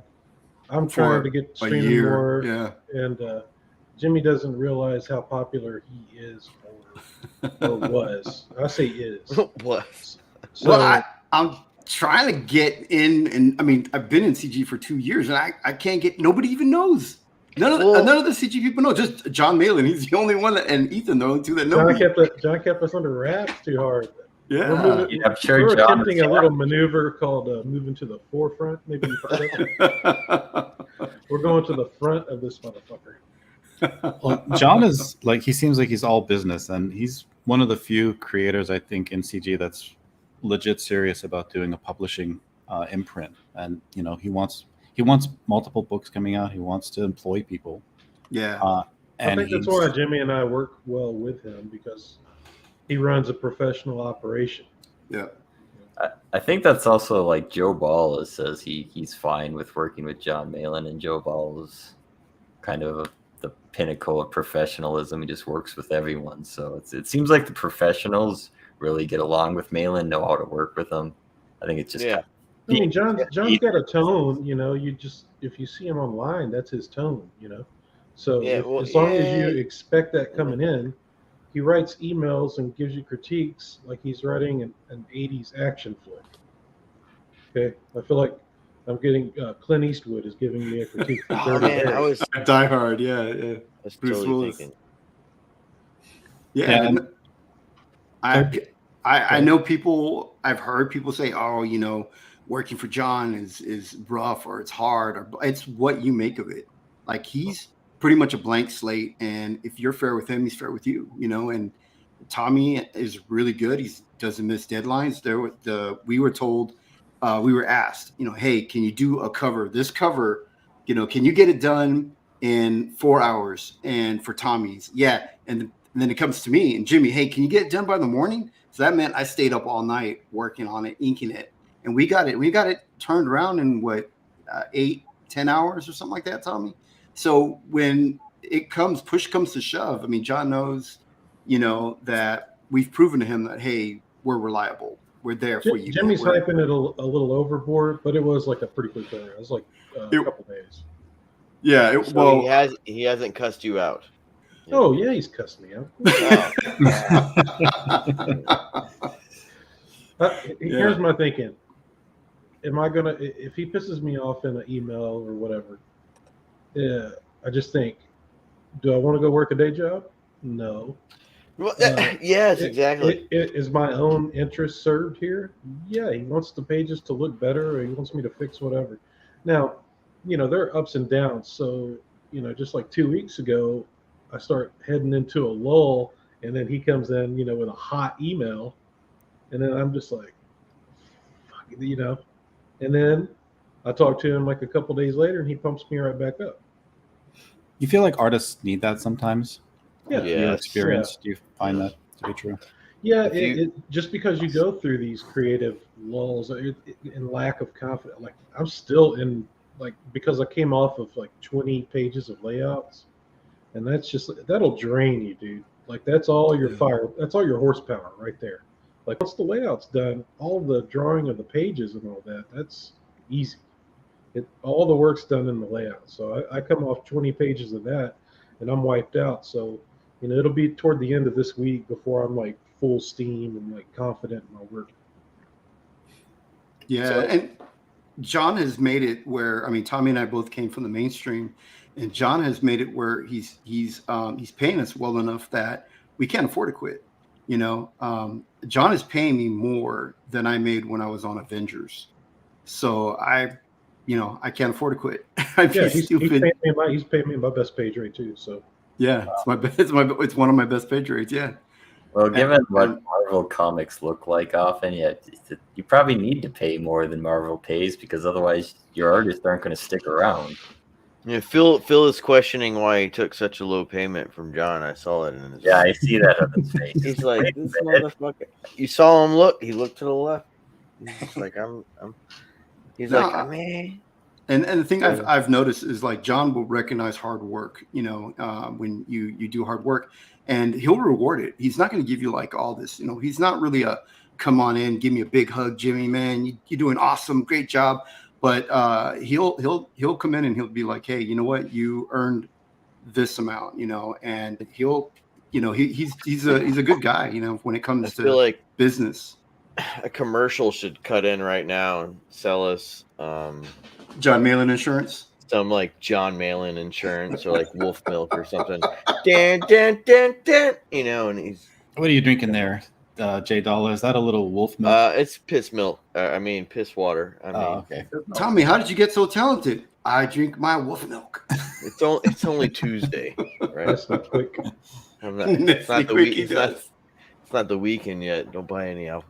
Really. I mean, it sounds like Well- he earned the label coach. He's the Bill Belichick of CG. So Well, any critique he's given me has been what it should have been, and it's made the page better. yeah, man. So out of like, I don't know, I don't even want to pick a number, right? But he's only given me one correction where I was like, oh, he's fucking with me on this one. Yeah. He from a writing standpoint, he's a very good writing editor. Good back and forth communication, and after I put the pitch in to him and Mark, the 3 pitches, I really wanted to do the Braum one, so I already started writing it even before they chose it. So when they chose it, I'm like, oh, this is awesome. And so I had it turned around to them really quickly, and the process between all of that maybe took a month, because he gave me he gave me deadlines, like it's got to be done by this time or this date, and then I'll give you edits, and then this date we want those edits completed, and then the final thing. So John Malin likes a schedule. Yeah. So we had that schedule, and I made sure I was turning in stuff before the deadline. He has a calendar tattooed on his arm. Yeah. I thought it was his lower back. For It when was the rumor I end of the heard. month calendar is on it. Below the crow tattoo. Yeah, below the crow. So all that was really good. He did give me one compliment, which was cool. Just One. one? That one means so much. what was your compliment that you got, Phil? Did you write it down? If I remember correctly, it was. Didn't write it down. It's in my messages, but I'm pretty sure it was like, keep kicking ass or something like that. Nice. It was after everything wrapped on the story, and we were getting pages in and stuff. Maybe it was when I got a payment or something. But yeah, that was cool. So, Phil, to throw that in there, because I was saying like this was like a really good comic book, blah blah blah blah. How many stories have you, since you, because you're clearly at amateur and beyond title as it would be prescribed, in terms of your stories, how many have you written to get up to?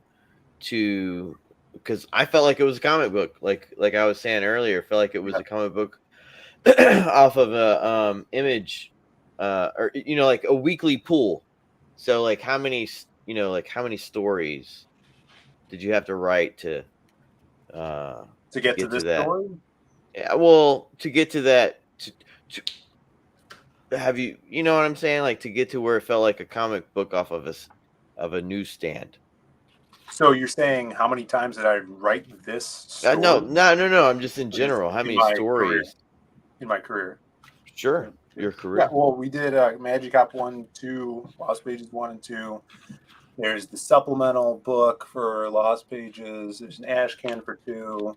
I mean, if you're just talking about crowdfunded stuff, it's probably like 8 books, including Ash Cans and supplemental. And then there's stuff that I've written that isn't out yet, that it's just like sitting waited to be fleshed out and stuff like that. But I'm hella proud of this book. I think this is the best story I've written so far. I just love how it turned out from a writing point of view. The art, the inking, the colors, everything came together on this, and I'm super proud of it. And so about 10 good challenges with critiques along the way. Sure. Yeah, you can say that. I don't know. I don't know if there's a magic number you have to hit, but well, I mean, yeah, whatever. Yeah, like I mean, how, you're at before you've gotten to this caliber. How many books do you have under your belt? Caliber. Oh, writing. 357. Yeah. I'm Texan. I'm in Texas, so hard to say. We But Caliber is definitely in my vocabulary. I'm glad you guys dug this, because it was something that we were all really excited about seeing people's reactions to. I really tried to hit those oh shit page turn moments for big reveals and some fan service in there. And I'm extremely happy about it. I wish I had a boatload of these books just to show people, be like, hey man, check this out. Like, I love this thing. It's so good. That's like I was watching, like Mel Brooks, and they were like, well, how do you keep your movies so successful, so funny? Is like there has to be a joke every 15, 20, every 5 minutes, or every 3 minutes, there has to be a funny joke, to keep the momentum and keep a cadence going. And so that's what you did with the writing, is that you kept a oh shit or page turner every certain number of pages. Well, yeah, that's something I've learned from doing these books crowdfunding, and reading stuff, making the most of those moments and kind of having these things that when a reader will look back on just the story arc, stuff that jumps out at them, the images they see, and setting those up and letting Tommy and you run wild on that and bring those to life. I think. And Phil, have you ever complained at all? Not publicly. Not publicly. You're You so mean beautiful. with John Malin or crowdfunding in general? Well, and just in general, I've never seen a complaint once from you. I try not to. I'll complain to my girlfriend. Yes. She Mr. Jimmy or Mr. Tommy? I complain all the time. I just nobody hears it. There's no one here. We work by ourselves.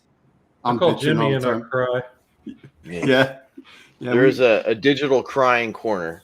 Yeah, I got tears in my beer. That's what's happened there from Tommy. The awesome thing is, I've heard John say this on stream, like when he was talking about the supplemental during the campaign, is he said one of the reasons that he asked me to write something for them was because of the reception of the Lost Pages.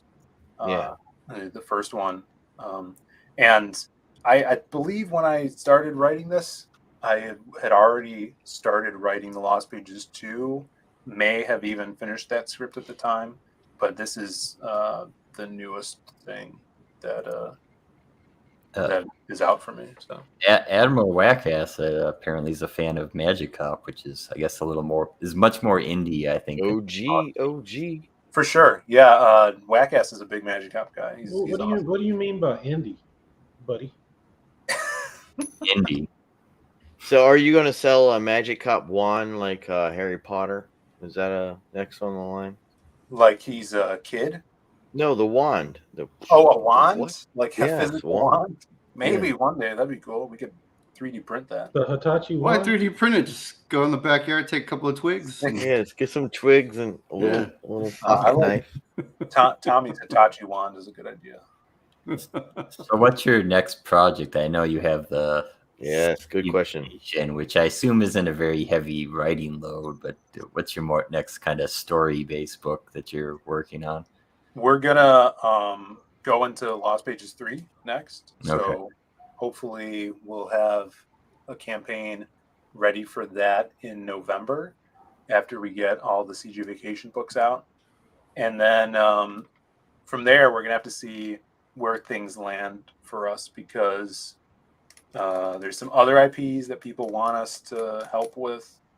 We want to get back and do another Magic Cop, and there's after that for next year is going to be like a Lost Pages 4 and so on. So yeah, it sounds like Lost Pages is probably the project closest to your heart. You're looking forward to doing a lot more. For sure. Space.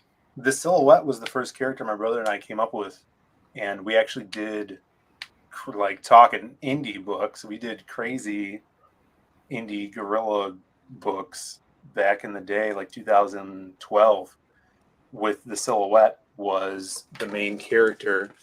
And here's a copy of that. This is what that looked Now, like. were you guys trying to get that out before the world ended? You guys were really big believers in that.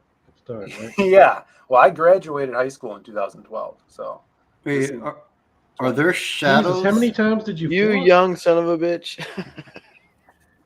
this is live action comics made to look photoshopped like a comic book. So I played the silhouette, and we took pictures in front of a green screen. So this was the first incarnation of the character. So that's why it's so close to us, is because that's where our company started. So with Do you have any near mint copies? Because that's like a very fine or like a 5.0. You have- might. I don't know. You're getting a CGC Yeah, grading you there, got or any a good? CG You got any good quality issues left? I'll have to check some boxes. Are you gonna? So do you? A good question. I just thought about this. Do you plan on reprinting something like that for us, People always talk about. I mean, or is that like gayer than AIDS? And if the demand is there, it's some. I mean, I think it's horrible, that stuff, right? 'Cause I like the way he prefaced that with "good question" before he asked. Good question. That's what I like.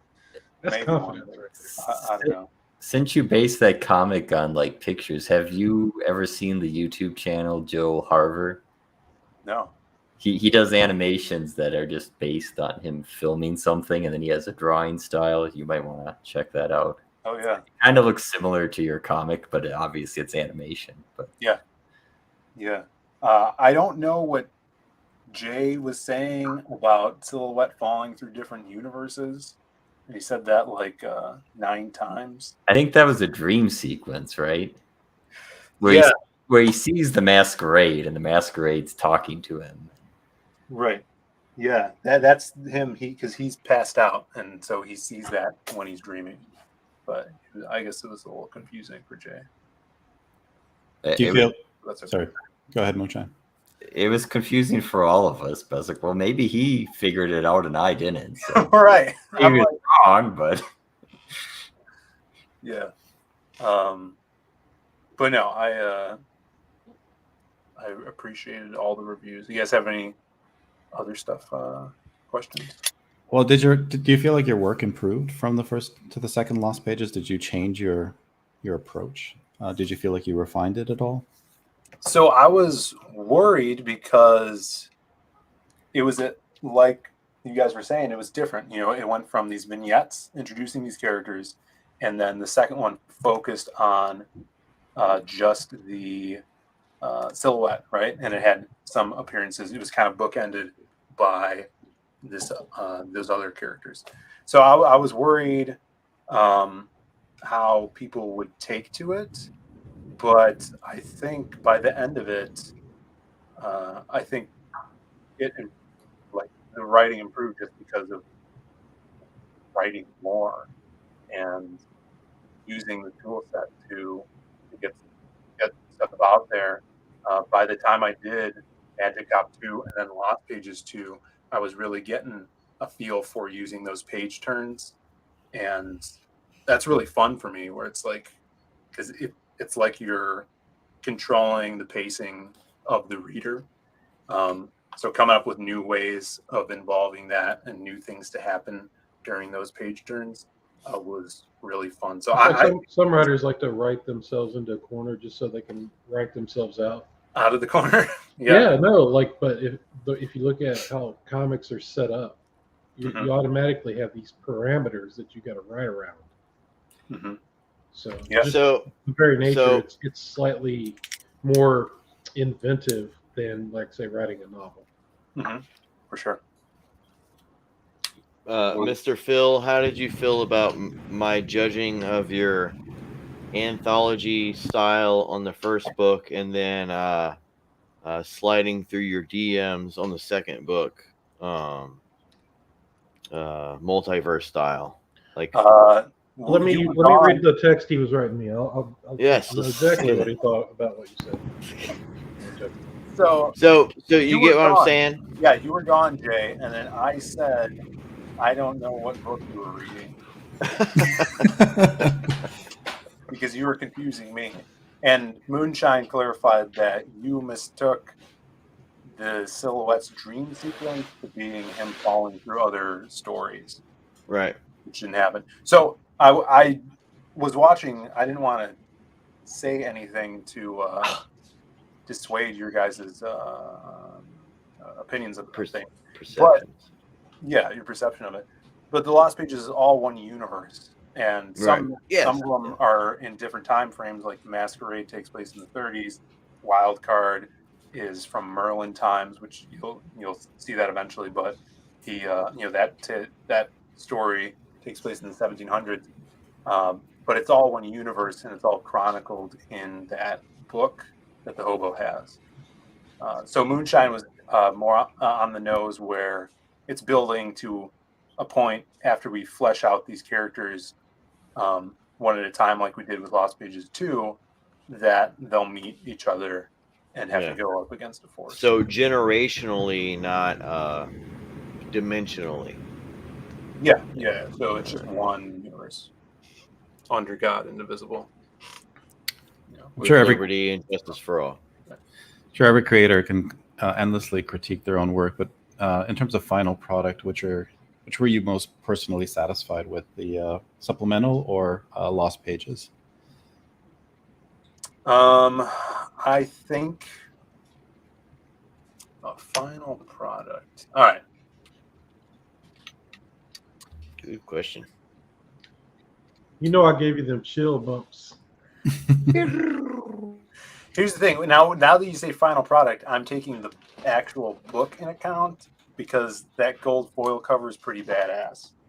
That on the Lost Pages 2. I have it as well. Look, it's glowing next to the skull. It just, when I got that, and my brother and I got that, it blew us away. It looked better than we could ever imagine. Wait, is it gold or silver? It's gold, but it'll reflect the color. Oh yeah, you can see it go from it's gold, and then when the light hits it, it gets like a. Dude, that is wicked. I love that. You could. It's almost like mirror. So there we go. There it goes. There it goes. There it goes. See the gold now? Yeah. I'd say so cool. I'd say production-wise, just because of that, I'm super proud that we were able to do something like that. No cap. So cool. But story and comic-wise, I'm incredibly proud of what we did with the Graveyard Shift story with Brahm. And hearing feedback. That's why, like, anytime someone posts that they got it online, I'm like, thank you so much for supporting. Let me know what you think. Post a review, because I want to hear the reaction, because there's some specific reveals in this and twists and turns, and I was excited to see how they would play out and if they would land correctly, Yeah, and Tommy's art makes your toes curl. So, it's beautiful, beautiful artwork, man. That's a woman thing, not a man thing. Make your toes curl. Speaking of Jimmy, we've got a fan in the back. He's going to share something with us. Oh, hey Finn. Oh, baby Jimmy. Hey, Finn, are you there? Yeah. I am here. Thanks. Sure. Oh, so after a while, I just don't know what I'm doing on this page. I catch myself in the detail, and I'm like, I don't know what I'm doing. You're still doing that. Well, I put it down, and I left the shading in the right here where her chest or her belly is, her torso, and I just started doing that right now just so I could get it in there. But I did want to show you that somebody in CG's that's putting in work, I guess. That's awesome, man. I don't draw really, but I guess in the forum they're all making fun of me because I did it on live stream and they were calling me a tracer. You see this? Look, it's my artwork. Yeah, like so he's got make my toes curl. No, but look, that's my work. That's my yeah, it's freaking. I mean, what are we doing here? There was an ink pack that I bought 10 ink pens for Clip Studio, and he gave he also gave us 3 practice pages that just looked like holy hell, like how the hell am I going to get this done? The first page I did was very difficult and it took me forever. This one I actually did pretty quick. Do you have the layer of the pencils underneath that? Or? Yeah, I do. Yeah, because I learned a lot. This is actually the last one was the first one I did, but this is my second attempt at trying to go through the work. Wow. And what quite work, It's beautiful work, though. Thanks. Quite beautiful. I don't know if I could take. Oh, yeah. you have to go in the Here we go. layer, unlock Yep. it first. Yeah. Yep, I got Yep. it. Yeah. And the other page I did had about 8 layers because I kept messing up. And this is all on one layer of the ink, so I think I'm getting a little bit better. There you go. This is I could get a little darker, but Wow. Yeah, head over to Jimmy's Gum Road. Keep inking, baby. That's awesome to see, man. See someone ink over my work. I think it's great. now there's one with the motorcycle tire in the front and in the foreground. Holy, Yeah. I just that's no. And that was when I was drawing traditionally back then. This is This was modeled after the first time Jimmy and I met. It was like how we greeted each other. A very intimate scene. Yeah. When you looked into Jimmy stared back at you. We knew it was, Keep talking. you guys were talking about that. You guys talked about that dynamic, man. That's how we got that dynamic going. Yeah. And it's pretty rare though, to be honest. When you find a dynamic between pencil or inker. So when we do, a lot of times we'll stick together.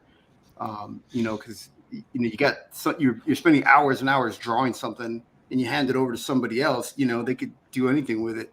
So I think I think Tommy's been inked a dozen times before, and I'm just grateful he liked what I did. Because if not, I wouldn't still be employed here with John. I like not having to stress about like what I'm going to get back. What do you think? Jimmy, on a scale of 1 to 6? For someone saying they don't draw, dude, you blew me away. I can't believe how well you ink that, and then on top of that, saying you don't draw. Do you honestly don't draw, or?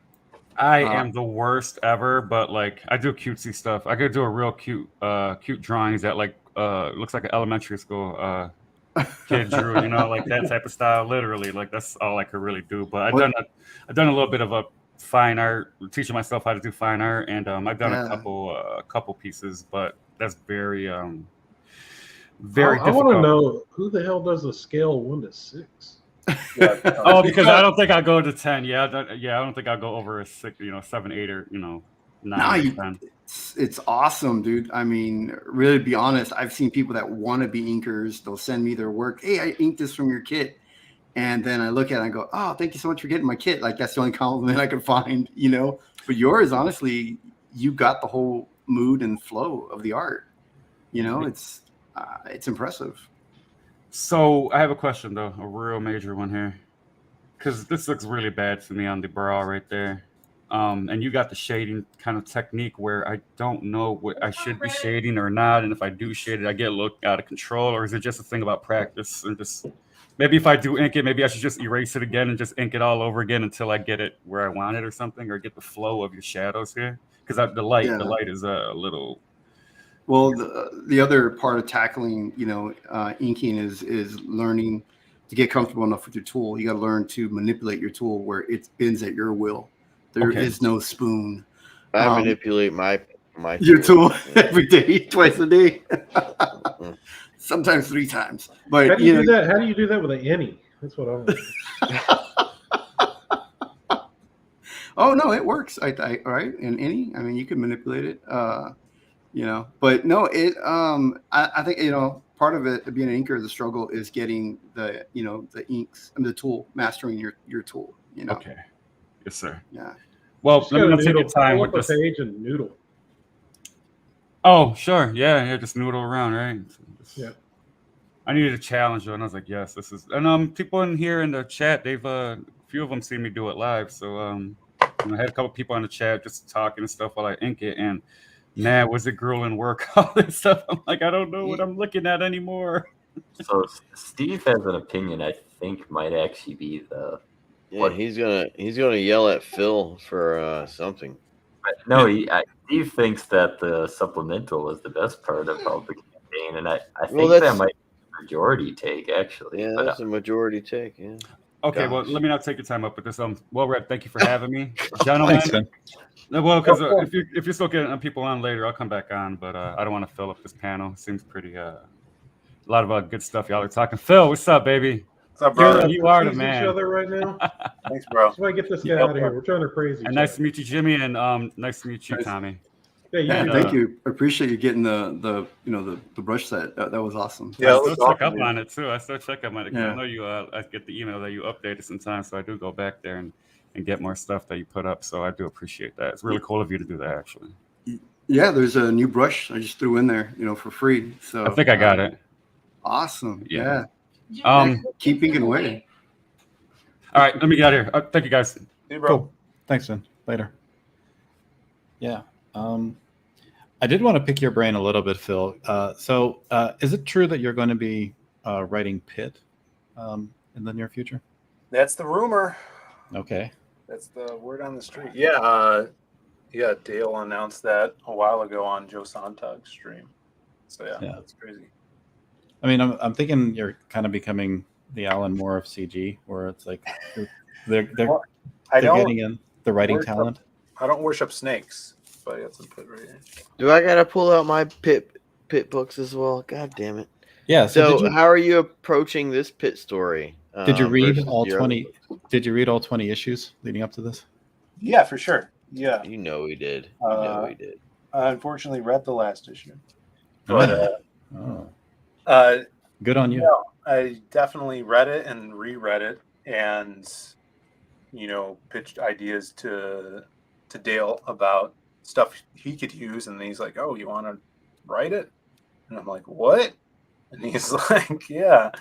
And so that's what's going on. We sat down a few times to talk plot, and he really wants it to be a similar thing to Brahm, 48 pages, which I've done with Brahm, but it's going to take a little bit extra muscle on my part to pace things out. So it can not only be a succinct story like Brahm that introduces you to the character if you've never seen this character before, introduces the conflict and plot and side characters, and feels like a full comic, but at the same time leaving you somewhere to continue. Because if we're going to do a Pit story, we're going to have to do a Pit number 2 and volume 2 or whatever we're going to call it when it gets time to come out, because everybody's going to want more of that, so it seems like it's going to be something that's going to be like an ongoing, kind of like what Ethan's doing or anyone else in CG is doing with books that have sequels to them. So I think that's going to be the hard part, is getting it concise, but also somewhere you can go forward. Yeah. Okay. So that's exactly where I wanted to go. So you're just going to continue the story from where it left off. Well, there's going to be changes to the world we know of Pit, because where we left off in Pit was very much different than where Pit started. If you're familiar with the story, Yeah, the I read it before this interview. Oh, cool. So the last issue is crazy out there. And Dale said that was very much Richard Pace's dealings with stuff he wanted to throw in there. There's like a stand-in analog for Doctor Strange, for the Spirit for some reason, and almost a Watcher Odin type character in there. And I don't really know, and no one, I don't know if Dale knows where they were going with that at that point. But there's some really cool characters in there, like the Necromancer, who's this almost, in my mind, it would be like the Mephisto or Galactus to the Pit world. A really awesome design that I would love to come back to. Evil Teenage Timmy, yeah, that's another point that happened, I think, in issue 19. But I think the important thing is to give you guys, the reader, the things you remember and love about that character, that high energy action, the bulging muscles. Dale wants to put even more gore than he was able to put back in the day into these books. So we're going to try to stay as true to the character as possible, and have it very familiar to readers that remember the series. Did do you you think? see? Go for it, sorry. Have you seen Pit Darkness, Phil? Did you see how gory he got in that? Yep, And for to think sure. Yeah, I thought that he's- art was crazy cool. That was to great. think he's good, he wants to go over, I think that's his best work. over. Yeah. Yeah, it That's was great. it's beautiful stuff, man. For sure. What do you think encapsulates what people love about Pitt? What would you describe as the canonical version of him? Well, superficially, it's this hulking alien that is over the top, ultra violent action, right? But when you get down to it, a lot of the first probably 15 issues were super readable, almost some of the most readable Image comics that were coming out at that time.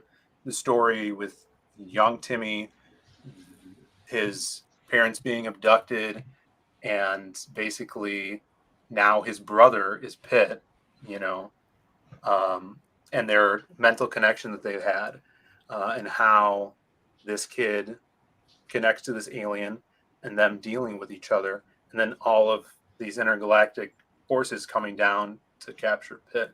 So I think taking that and extrapolating into what's going on now, I think Dale and I have said that we like how Ethan did it, where it was kind of a jump in time to now it's modern day.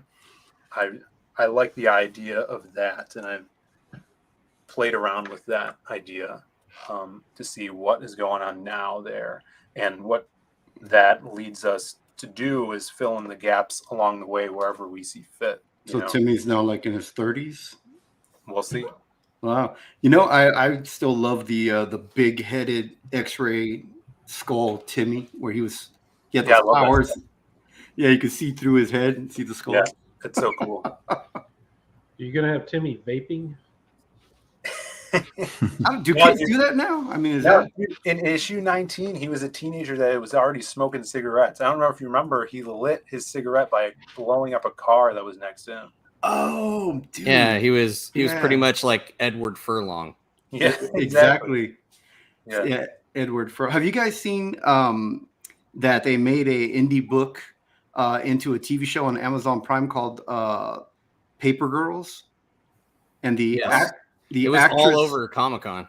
The actress they got to play one of the Paper Girls looks like a female Edward Furlong. Eddie Furlong? She's got the same attitude, same jacket, same haircut. It's funny. She's stealing lobsters in the middle of Idaho and trying to free them, like Edward Furlong did. Yeah. Riding away on a motorcycle. I never read that book, but I always see it at when it was coming out, it was at the top of the bestsellers at my comic shop or whatever for the month. Yeah. Everybody dug that Paper Girls book. I don't know. Oh yeah, people were going crazy about it. Man, look at this. I was in here by myself a minute ago, and so since then, I don't know if you guys can see. Oh, all my dogs came in here now. And everybody. Oh, well, you guys got to take my word for it. I believe you. My camera won't come off the thing. Someone let the dogs out. Someone let the dogs out, yeah. Mm-hmm. But so, like, you have this idea of what, like, the canonical Pitt is, but did you also feel like there were aspects of the character, even at its outset, that could have used maybe a modern touch? You seem to have a good approach with introspection on the characters. You like to set up motivations and things of that nature. Were there touches that you would like to improve upon with Pitt? I think a lot of the interesting things that didn't get fleshed out about not just the character but the series were some of the villains that only lasted an issue. Some of them had really cool designs and backstories, but for some reason, since it was monthly, there wasn't almost no arcs to it. I mean, if you look at it in blocks, you could say, okay, 1 through 4. They did the trade paperbacks where I think the first one was 1 through 4 and the last one was 5 through 9.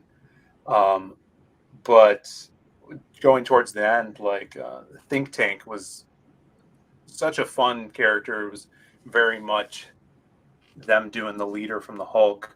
But that whole story was just a rad story where he found out like he wanted to die, so he concocted this like huge scheme, knowing that Pitt would come after him to kill him.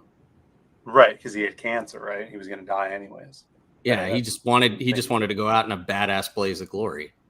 Yeah, I think Dale really likes that character, and I do too.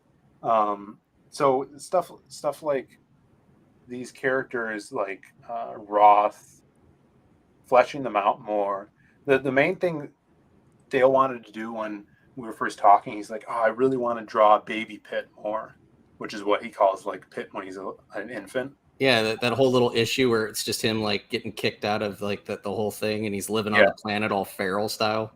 Yeah, so he wants to revisit that aspect and do a little bit of maybe some more of his origin building. And I think that would be, we've come up with some ways to tie that into the story as well for some scenes. That and the whole Creed Centobite thing where they were supposed to come to Earth and they threw Pitt in the shimmer space because they knew if Pitt was around, then that would be bad time for Earth. Right. And that's when they did the time jump, right? So they're in the series, there's a whole time jump which ages Timmy up. And Pitt is in the shimmer space during that time, which was some of the stuff I thought was odd in the story and made it feel like a more of a fantasy aspect than what I was used to in the earlier issues. It was just kind of like, it was really accelerated because it's like this hot chick comes down and tells Pitt to go into this thing. And he's like, okay, hot chick, I'm going to go into this thing and I'm going to show up like 7 years later. Yeah, but nobody's going to buy the book now. You guys are giving away the whole Oh, no, yeah, that's all in the omnibus, which you guys will, I'm sure you guys will buy the omnibus. I hope so. Yeah. So, yeah, I'm getting the omnibus, my dog. You can't see the dogs, but I can make you still on the damn dogs? Yeah, these damn dogs are. Look at them. Look at these guys. They're. Oh, never mind. I unplugged the camera. What the hell? Jimmy literally just did CBS, so I can't wait for the omnibus. Phil, is that the first time that he's mentioned doing an omnibus? Or are you saying, or has he mentioned it before? I guess is what I'm asking. Yeah, a lot of people have asked Dale about it, and that's something that I'm trying to do it.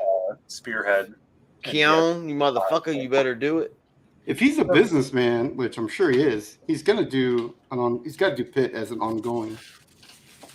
Yeah, well, I think the omnibus would drive some hype, but it's just gonna be a matter of finding those quality digitals because I don't think Dale has it, right, Phil? Like they're gonna have to scan them almost. It's all on zip drives and he has the drives, right? He just hasn't looked in the drive yet. You know, he's been drawing these covers, and so I've been urging him to see what he could recover from the drive and get to us, so he could. Tell them to just put all the discs in a shoebox, ship it to you, and you'll take it to a local printer, and they'll dig it all up. And then you can just tell, I'm sorry, but John Malin can't get his cover at this point in time for Godlike because we got to do a Pitt omnibus. Well, the omnibus. So this is why Moonchild, or maybe Well Read, was asking the lineup of stuff we're doing next for Crusade Comics. So, you know, we want to do Lost Pages 3, and then after that, it depends on how well things are going with Dale, if we're able to get files, and then we can do an omnibus and then a new series, because all really we would need Dale to do is like a new wraparound cover. I think would be awesome for the omnibus. So, but this is all, you know. And the bigger question, Phil, is it going to be still set in the 90s? And did we kill Bill Clinton? Well, in that timeline, there was a fake Bill Clinton that was killed, and then the real Bill Clinton was killed as well, right? It was just the dummy one. They had him like in hiding or something, think tank. Well, and then someone shoots him in the head. Yeah. I'm pretty sure. So I think there's no more Bill. Are you thinking you're going to have to salvage some of the Richard Pace material, or are you going to maybe just ignore that period of the run? I don't know yet. Because that later stuff is to me it's very out there, and I'd have to see and dig through Dale's mind if he remembers Wanting where- to get into Timmy getting into fights, losing his head with werewolf hookers. Yeah, I love that werewolf chick though. She's great. Yeah, but I'm excited about it. It's a crazy opportunity. I can't believe that I'm able to work with guys like this. You know, it's super surreal, and it's all because of Comicsgate. You know, We thought More of, emphasis on Pitt and Timmy, not so much the crazy X-Force team with like the A-bomb and the redheaded chick and oh yeah, Axiom. yeah. I think they still have a place down the line in the universe because they were throughout a lot of the series. But yeah, I think the Pitt and Timmy aspect is kind of the core of what that series is. And you'd keep Kite kind of like their digital Ravager guy, more humanoid, or you'd keep him more on the treads. Yeah, that's interesting. He got like blown apart and was part robot now, right? Yeah. Yeah. have you considered pitching a supplemental with the three of you guys doing it for that campaign? There's been talk. I mean, I've had buddies push for that. I think that would be cool. That'd be dope. Yeah. I think that'd be dope. That'd be cool. But I think the main thing right now is omnibus, and then get some stuff rolling. There's one thing, I mean, kind of a tease, but Tommy and I have been asked to work on a project that hasn't been announced yet, that we can't say what it is yet, but I'm excited about it, and I think I can't wait to be able to say more. But yeah, there is another project where you'll see more of my inks and Tommy's pencils together. And We're booked up for a year and a half. Yeah. So we're in. So that's a really early announcement. Yeah. It's so you will see more of us, but I mean, where and what it is, I can't say. And I mean, Moving to the forefront.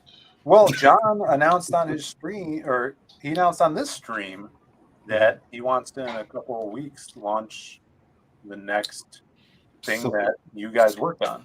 The supplemental, yeah. Right. But we're ahead of schedule. Right. Like Tommy and I have books already finished that we've already done. Right, and those would be the stuff that he's gonna launch, I think, in a couple of weeks. So yeah, that's the Omega something. Omega Storm. Omega Storm that he's gonna be launching.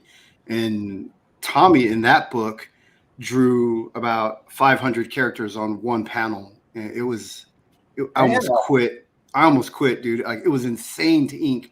There's like literally, I think, 100 characters in this one story, and they're all in like almost every panel. It's so insane. You're doing this for John, right? Mm-hmm. The Omega Storm, yeah. All right, stop talking.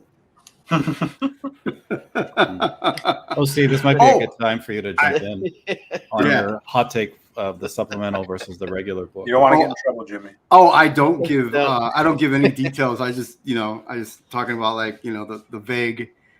I've learned how to work with John. So Oh man, I'm just gonna say my 2 cents were, just as a reader, going all big on this last campaign, that the supplemental in my mind was more fun as a reader. Yeah. Enjoying it. We've talked about the original story in volume 4, and it just felt like there were some pieces missing, and it just felt like it was the beginning part of something. But when you get a supplemental and it plays out, and you really get to get a character that you don't know too much about, but is becoming Graveyard Shift's answer to Cable, you hit that vibe, Phil, and that's what I enjoyed about it, man. And just adding to his background, the art was solid. The characters that you introduced were solid too. Like, you mentioning earlier, the whole Igor, Hunchback, Notre Dame vibe. Yeah. It was just a fun ride. Like, I literally handed that to my friend that's never read a Graveyard Shift book, and he's like, "What the hell's this?" Yeah. He had a fun ride with it. I'm like, "Here, just read this. Let me know what your take is on it." Yeah, thanks, man. That's really what I was trying to do with the story.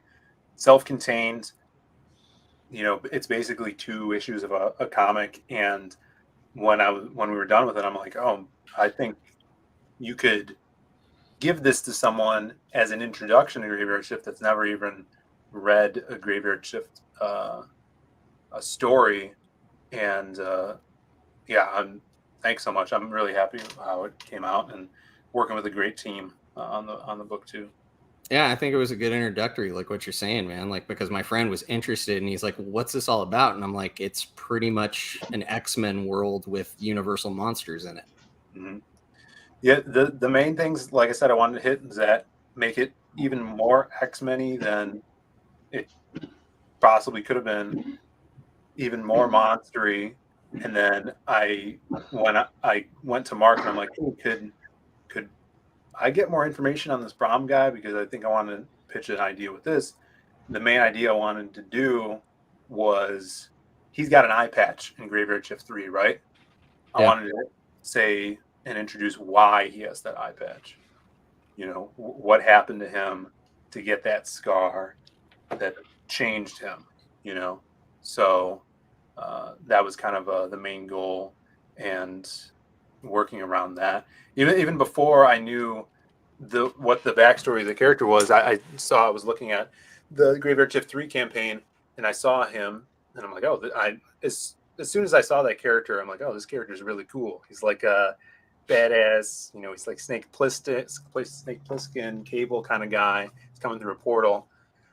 And, you know, thinking about Cable too, I'm like, I wonder if this guy had a family that was killed.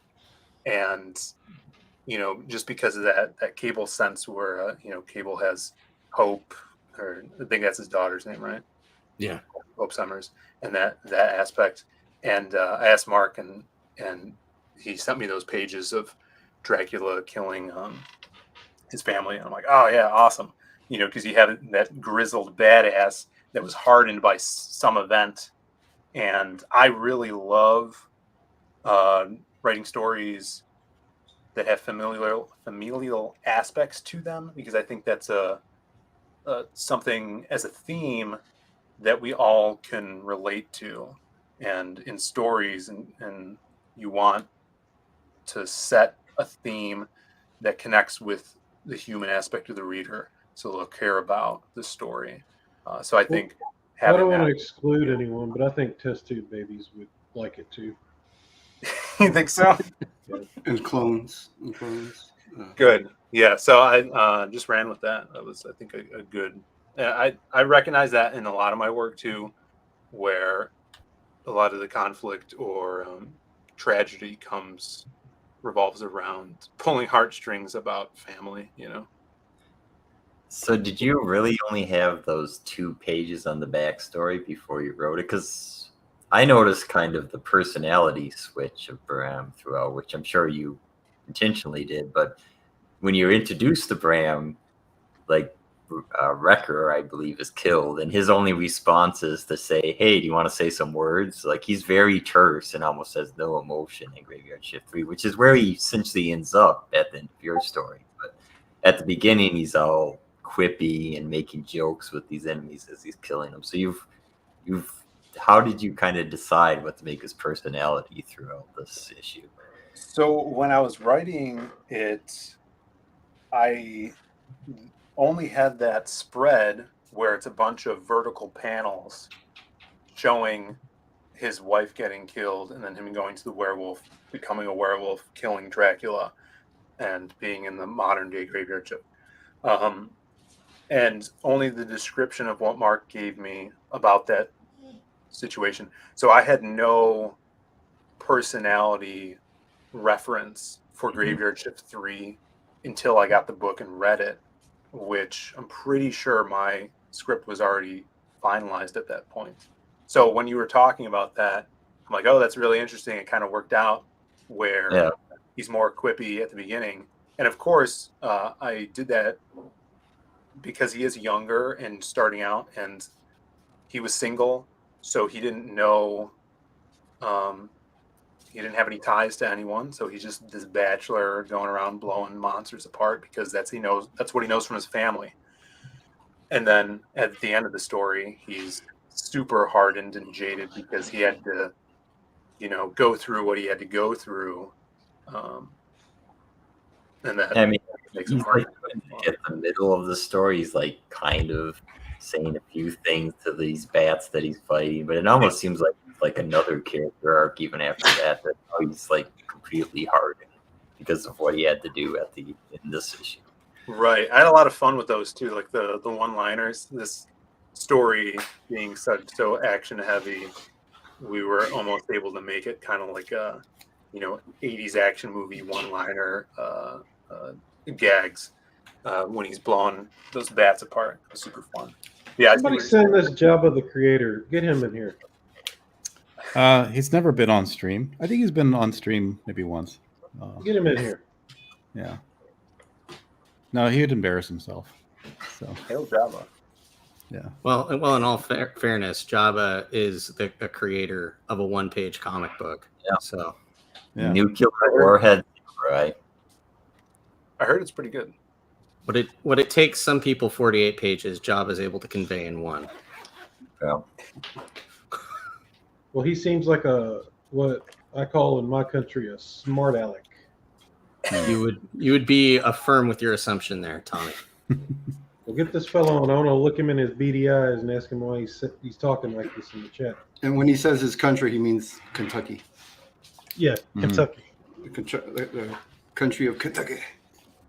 One does not summon Jabba. Jabba only summons himself through self-pity and loathing. Yeah, trolling is kind of a CG tradition. There's been trolls in the chat since like the very beginning. And Jabba's, I think, been there since then. It's one of the original trolls. Jabba's noble troll. I want to stream where anybody trolling gets to jump up in here and get slapped. That's what I want. The chat says Jabba is a saint. So. Yeah. So. Tommy wants to have an episode of Troll Slap Mountain. Yeah. Back on my original Twitter account, I used to go troll hunting. I used to look for dudes talking shit to other comic creators, and me and my buddy Nick would attack them relentlessly until they backed down. It was I think fun times. Jabba is the real victim. So the Europeans have awoken. And Joe Ball. Sexy Joe Ball is here. Everybody. Did you put an S at the end of his last name? Touch Joe's balls. You put sexy Joe Balls. That's what she called him. Sexy's balls. I think we've had 3 people praise Tommy as being a phenom. We've had John Malin, Jimmy Reyes, and now Joe Ball. Everyone is saying you're the best. The phenom. Yeah. I mean, I want to say, Joe, we were talking about you for like two hours now. You just arrived. Who? Joe Ball? Oh yeah, we talked to him. Joe Ball drew in. Joe's a good hype man. I like it. Add me to the list, Moonshine. I think Tommy's one of the top CG artists. Jimmy, do you have a beanbag in your house? Did your wife just sit on a beanbag? Oh yeah, she's on a beanbag, or what do you want? Yes, it's a beanbag. And she's got one shoe on. She was walking, limping. I was like, "What? What happened?" See a head of a dog. Look at this. Yep. Look, she's got one shoe. No, you don't have to, Joe. Oh no, don't do that. CG. I don't know why she's only wearing one shoe. Here, you guys want more Jimmy and Tommy on Brahm? Check this out. Yeah. She's trying to develop a pimp walk. A pimp walk? Yeah, she was walking like a pimp with one shoe. Hey. This is a double-page spread in CG Vacation. Check that out. A little Brahm action. I was thinking hentai, but Lovecraftian works. Is that supposed to be Cthulhu in the background? Or just Kraken, maybe? Yeah. I was just going to draw like a dopey giant octopus, and then I was like, I got to make this cooler than just an octopus, so I gave him some extra eyes and a helmet with barnacles on it. Yeah, it's pretty sick. It's getting color right now. Just made it a little fun to draw, Brahm. Appreciate the giant Rob Liefeld vacuum cleaner strapped to his hip. Yeah. I did notice one thing that I did that it's like made me realize I didn't notice. It's like, wow, there's smoking in comics again. That's been Hell a while. yeah. Yeah, hope keep it. Yeah, we had to make sure that was super fun. There's some Easter eggs in there.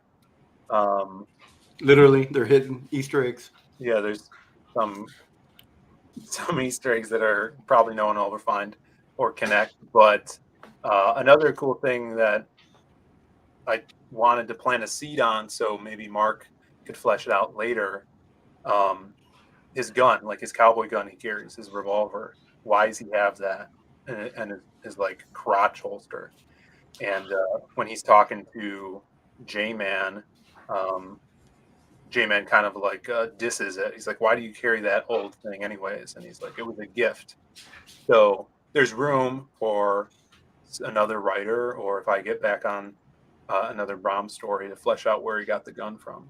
I think that I did notice one thing is like you set something up and it didn't seem to have a payoff. So you mentioned the silver solution can keep him in control, and he can like turn some of it off to partially transform. But at one point it's destroyed, and I thought, oh no, he's going to go out of control and he's not going to be able to control his actions. But that didn't happen. It just kind of happened. Yeah, he kept himself calm there. I also kind of wanted to plant the seed where like eventually his tolerance to that is going to build up, so he using that won't work anymore.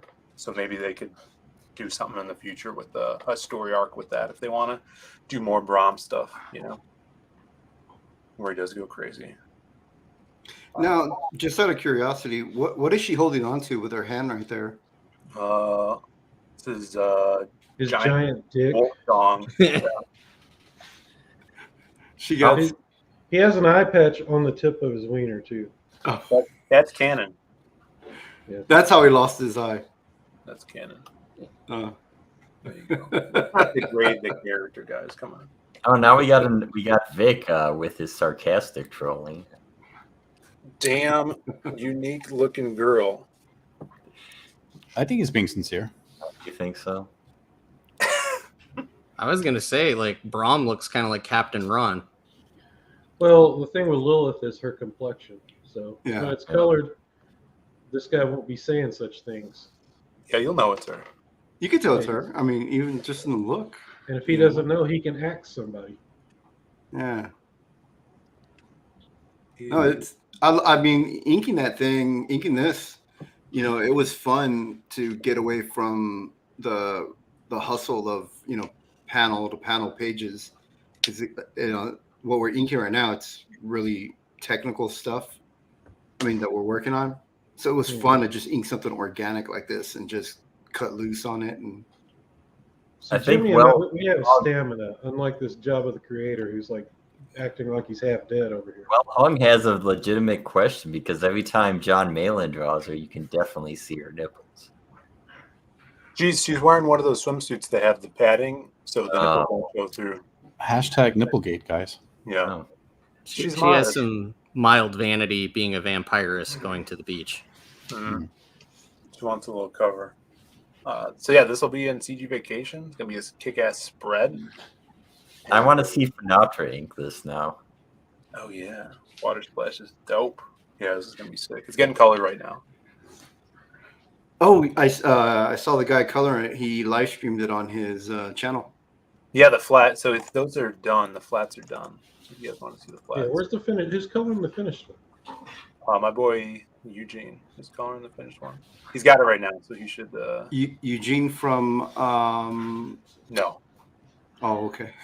I don't know. He's our Magic Cop colors. He also colored a bunch of stuff for us. He's colored almost everything in this. I thought it was the guy on Arc Athena. Isn't he Eugene something? The colorist on Arc Athena for that guy. Why am I forgetting that guy's name? Eric Canetti? Yeah, Eric Canetti. God, sorry, Eric.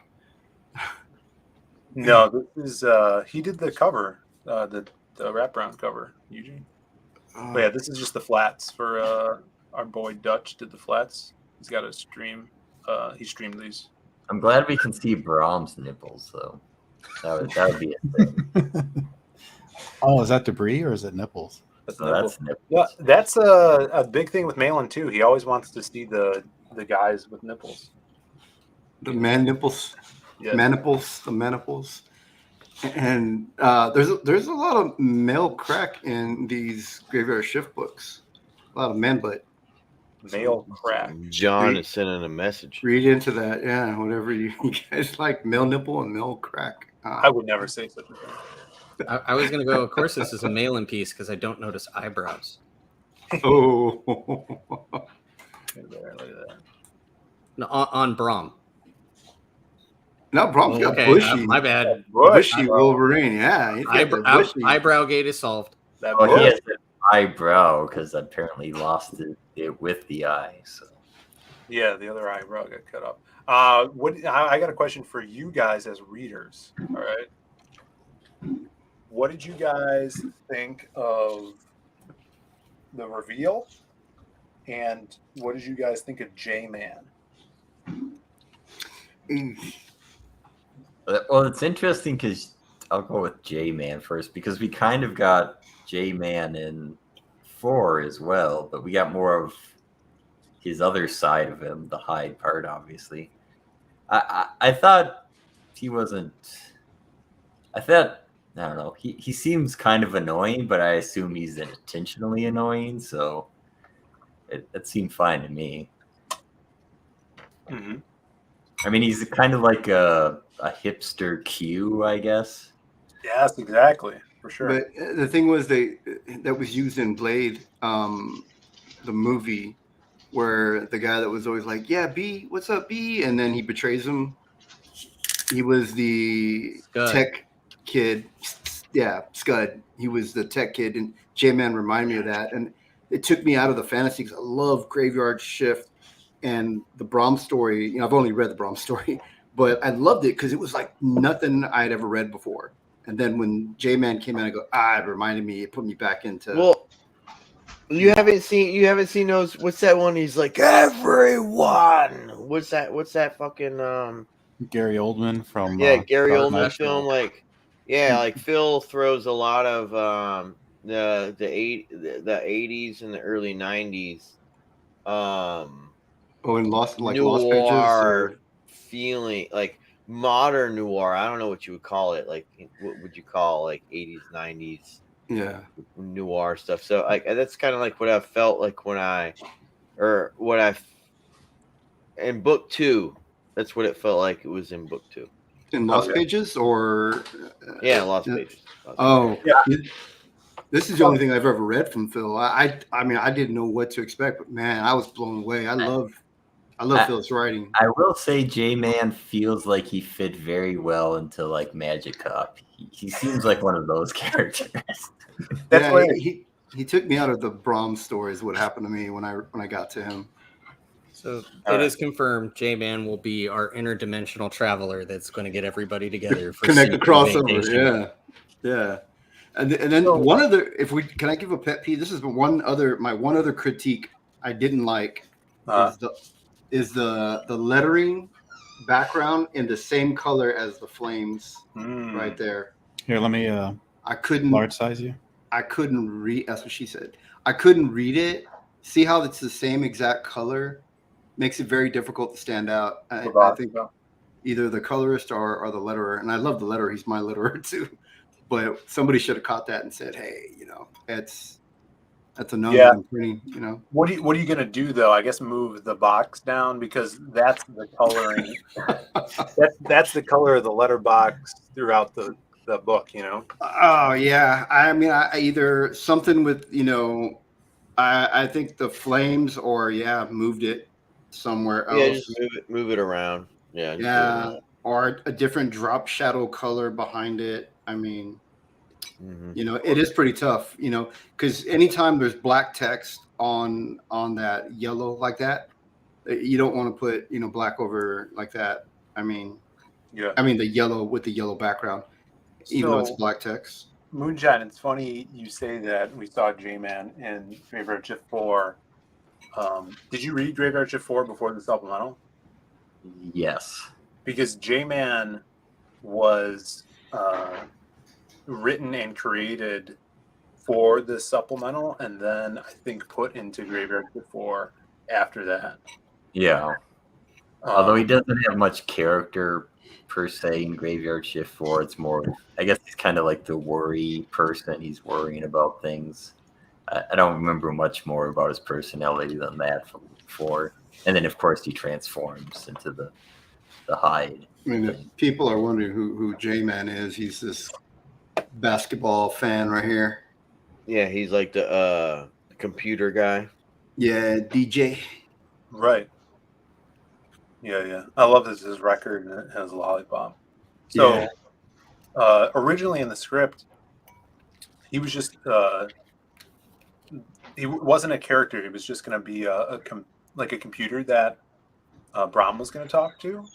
And John brought up, he's like, oh, we kind of already have that with Harker with the Graveyard Shift team. Like, he's the hologram computer that they speak with. So they had the idea of making this Jekyll type character who's going to be his assistant. And it was going to be like kind of like Q, like you guys were saying. So then John wanted it to be J-Man, who's like this guy, and he drew the design for him being like in the jersey and basketball pants and shoes. And so that was John's idea with the J-Man, kind of, I guess, like a contrast to the typical trope of a intelligent kind of James Bond Q type character.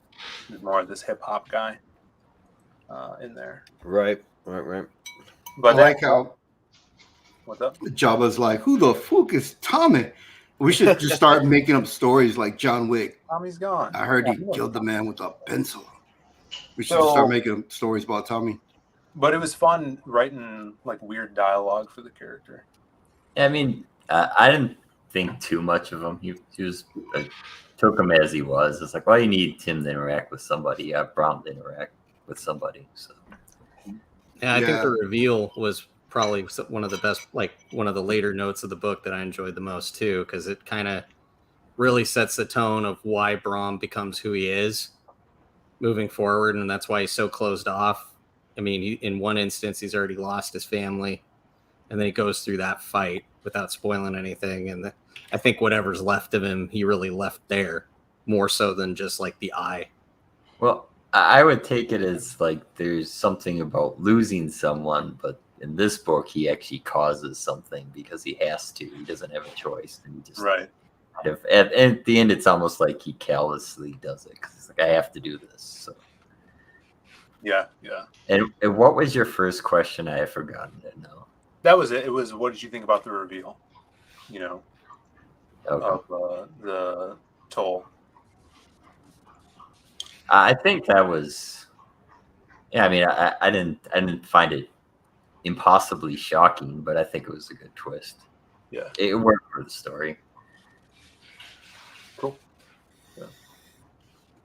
Did you have any other questions for the readers? It's that's one of the big reasons why we have the creators on after is, if you wanted to offer feedback on any of the things said, we'd love to hear it.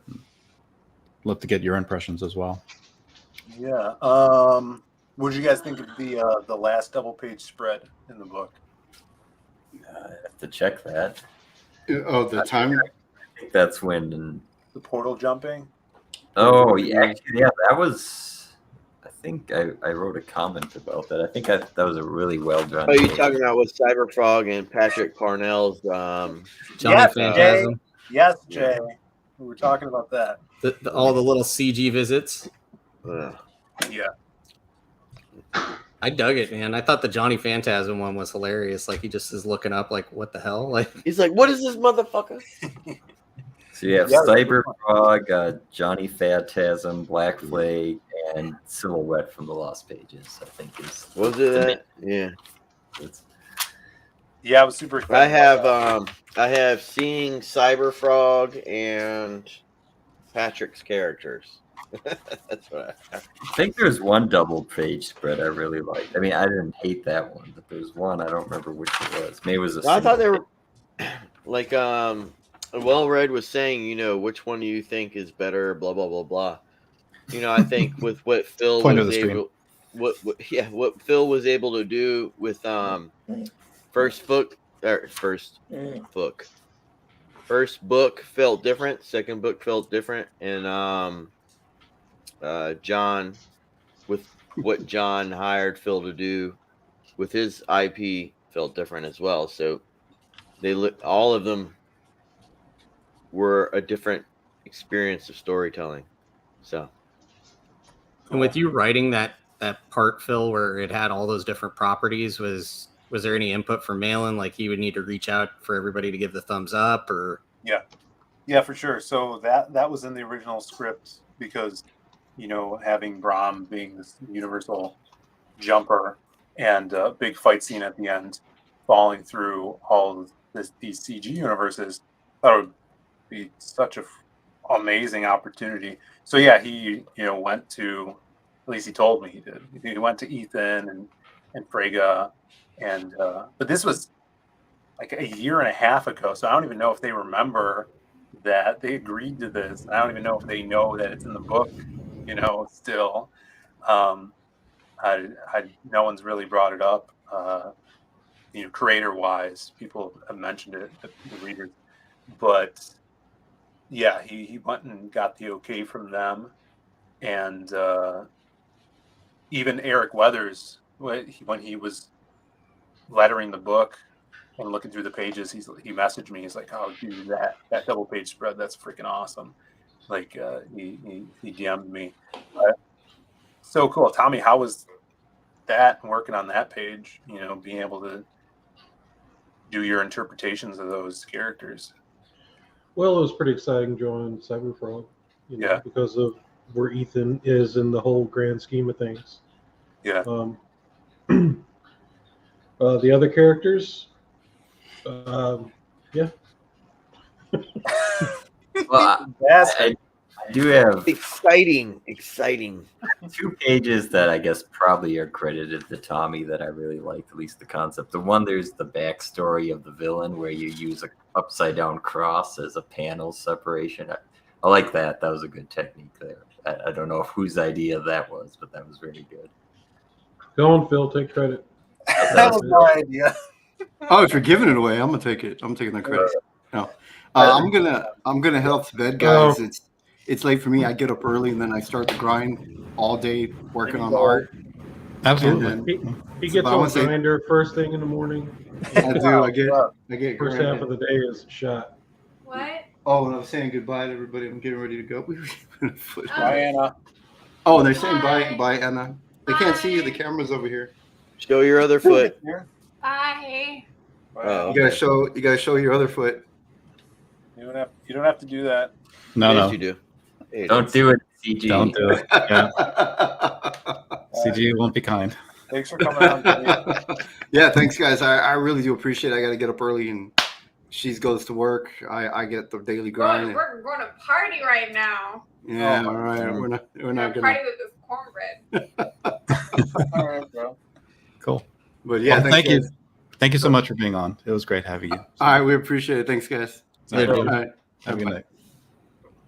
Yeah, I wanted to mention one more thing because we could probably start wrapping up pretty soon. But John always talks about how much he likes Deathmate, and I think that book followed a bit of the format that you've already kind of established with Lost Pages, where you have different writers, different artists, all kind of collaborating together on one story.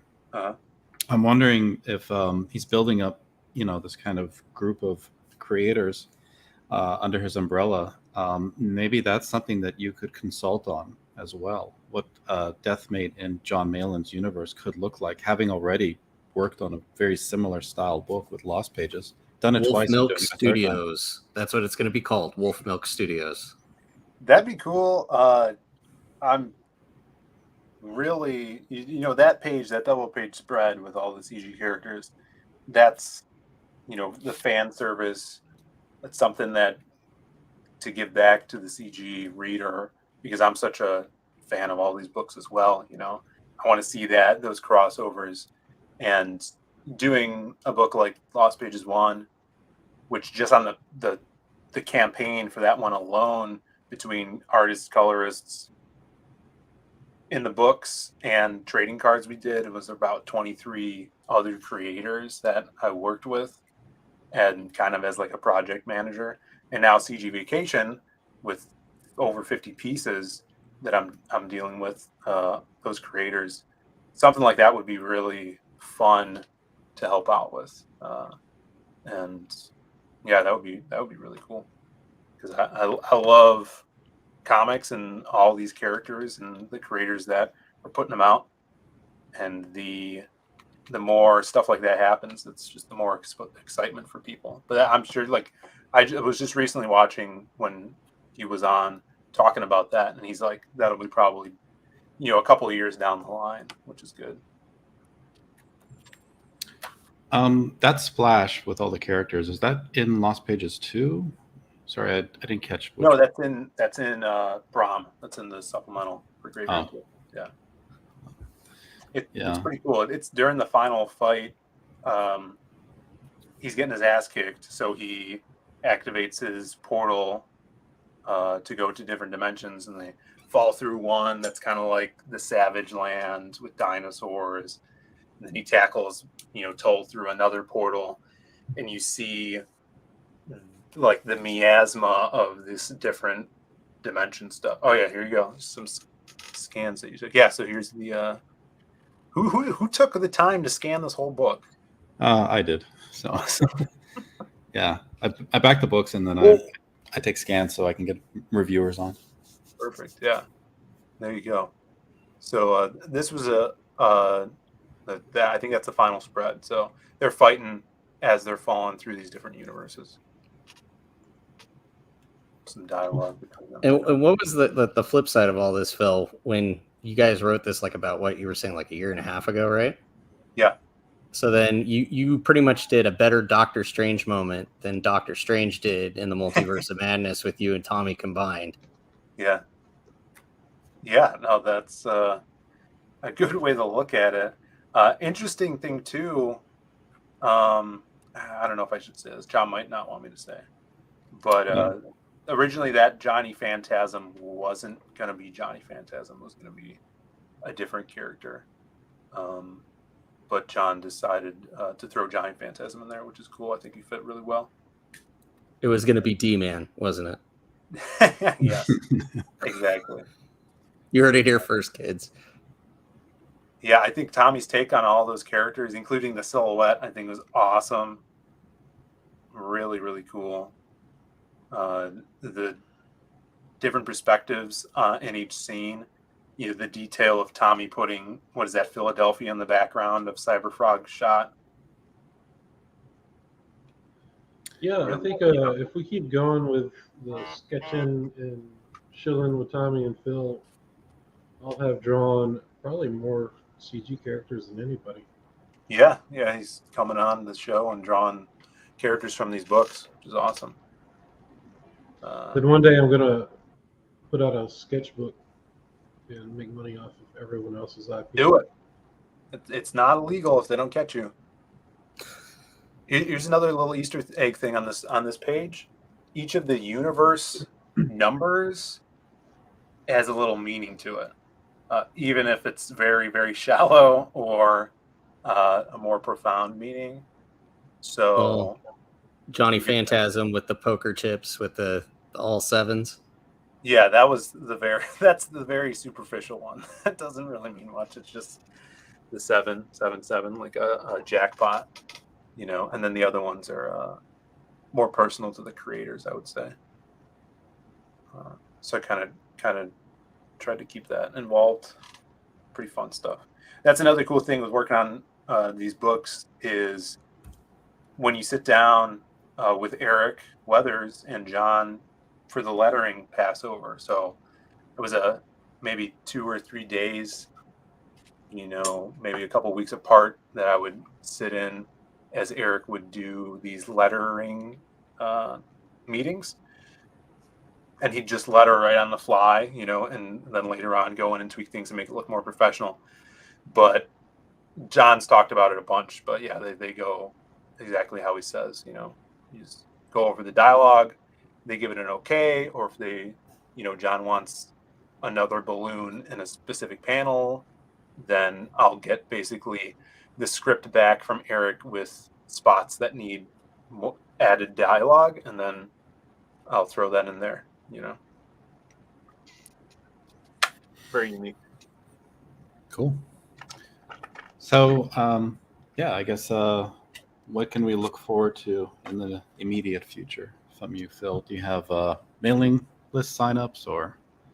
No, there's no mailing list right now. CG Vacation just went in demand, and we just popped up the final cover for the book.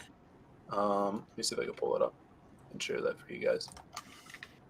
Dale Keown cover, Shelby Robertson inks with my boy Eugene Bativu coloring that bad boy, and I think it came out awesome. There's so much depth to this thing, and it's another thing where it's like you saw that double page spread, want to give those oh shit moments to the readers, and I think that this book is going to be full of that because you have all your favorite CG characters in one place, a summer swimsuit book. So definitely, if you guys haven't backed that, grab this. It's going to be a lot of fun, and we're going to be shipping probably in the next couple months. We're getting stuff up and gathering a bunch of art. Tommy's got pieces in this. He's got 2 pieces. Jimmy's on one of them. Double and a single. That's right. He's got a double page. He's got a single. And then the next thing we're doing is Lost Pages 3. So we already have a few pages done of that. Dan Dahl is going to be drawing some of that, which you guys saw at the last couple pages of the Lost Pages too. And then we're going to be focusing on this character here, Crimstone. It's going to get a good focused story, just like the Silhouette did. So I think the Myths of Lost Pages, the Matt Black was a different artist, right? They went by so or something. Illustrator Monk did that 4-page story. And now Dan Dahl, aka Booty Juice, is doing this Matt Black part of the Lost Pages 3, which is going to be a kick-ass fight scene and He hasn't done anything else for you, has he? I'm trying to think. Dan did he laid out the People Ashcan, if you got that. Okay. And he did the cover for that as well. So he's another one of my guys, my buddies like Tommy and Joe Ball. I think they're some of the best we got doing sequential work right now. And I want to work with these guys for years, him, Tommy, Alan Alonso, who he's the guy that did the layout for this composition of this cover, Alan. And he did the Masquerade in the first book and a bunch of stuff for us. So speaking of the Masquerade filler in Lost Pages 3, are we gonna have a short story where the Masquerade jumps a fat guy from Jersey with another skinnier guy? No, we won't have the Masquerade kicking Kevin Smith's ass. It's well, a boy can dream. He's above that. But yeah, that's the stuff we're coming out with. But before we wrap up, you had Moonshine. You said you had another spread or something compositionally you liked in the book. Oh, that was the one I think when Bram first confronts Thoreau, and you see mostly Toe, but you kind of have the framing of his arm and his little readout telling you, "Oh, this is the monster." Frame. You have the bell in the background. Yeah, that splash. Tommy. Right after he transforms. Yeah, that was. I'll give all that to Tommy. That was Tommy. I think I have it here. If I can quickly pop it up. You talked about the upside down cross one. That was me. Yeah, that's whenever, like, when something hits you, it's like that French filmmaking where the background zooms out from you. Whenever I read that page and I realized how deep and dark of a devil worshiper Phil was, it scared me. And I poured all that fear into that page. That's Well, beautiful. I mean, it's giving you a lot of information without just writing it out. That's Yeah. Symbolism. Yeah, I think the way this one was written was from Brahms' point of view, right? Because we wanted that reveal. We kind of established his computer, his Igor computer, which is on his wrist. He scans some people early in the story, and it confirms that they're human. But now it's confirming that this guy's definitely a monster, and the monster he's been looking for. So just little stuff like that you want to intertwine along the way into the story and keep referring back to. I mean, it's telling you the bell is involved with his transformation, Mm-hmm. and then you got his weapons, which are the hooks. So I mean, all the information about the fight is pretty much right here in this panel. Yeah. And another thing too about you're talking about like the bell is involved with the transformation. If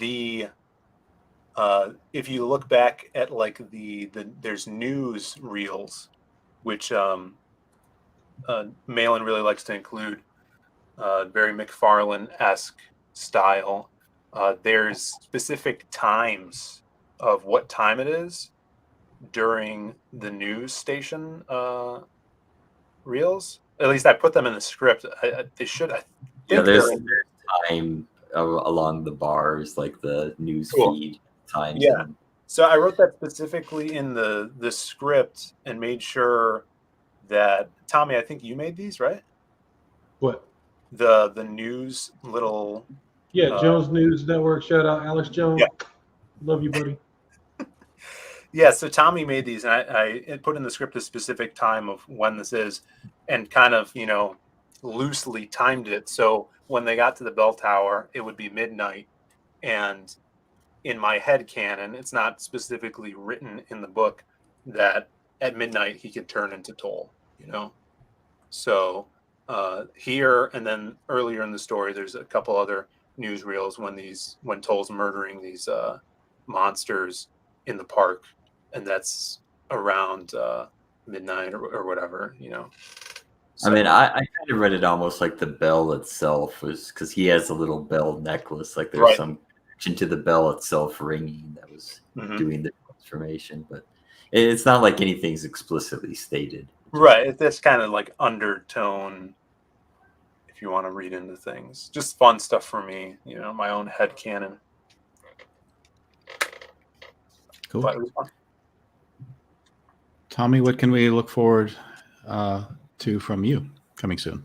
I believe John's about to launch the Omega Storm campaign. So that'll be Omega Storm and I think the Omega Storm Graveyard Ship crossover. So one of those is 61 pages and then the other one's 81 pages. And I'll be done with the 81 pager by the end of the year. And then going right into hopefully a bigger book. That's my hope. And moving to the forefront of Comicscape. I'm going to take over the next couple of years. Taking over. Yep, I spent this last year getting the cobwebs off, as I think that's the way John put it. Getting tuned into the superhero stuff. Omega Storm is Justice League, as to where Graveyard Shift is kind of X-Men-ish. Yeah, that sounds cool. So we'll have those two worlds colliding, and a lot of characters, a lot of space battles, and my Jimmy's inks over my art. So it would be a slick, polished, image-style book. I know everyone was bitching about Jose, but I think he did a fine job. It's kind of along the lines of that Mike Mignola issue of X-Force. You're expecting Rob Liefeld, and all of a sudden there's Mike Mignola's art, and you're like, well, what the hell just happened? Yeah. I mean, the art looks amazing. I just think the biggest Graveyard Shift fans probably are obviously John Malin art fans. So your style is much more similar to John Malin. That's just reality. So Mm-hmm. Right. And hopefully what whoever didn't back 4 will come back, and they'll back this Omega Storm, and they'll be super pumped up for the next couple volumes of Graveyard Shift. So, Oh yeah. Just as a personal indulgence, Phil, Yeah. when do you think we could start getting some pit news? Do you have a estimation on when we will start getting some teases?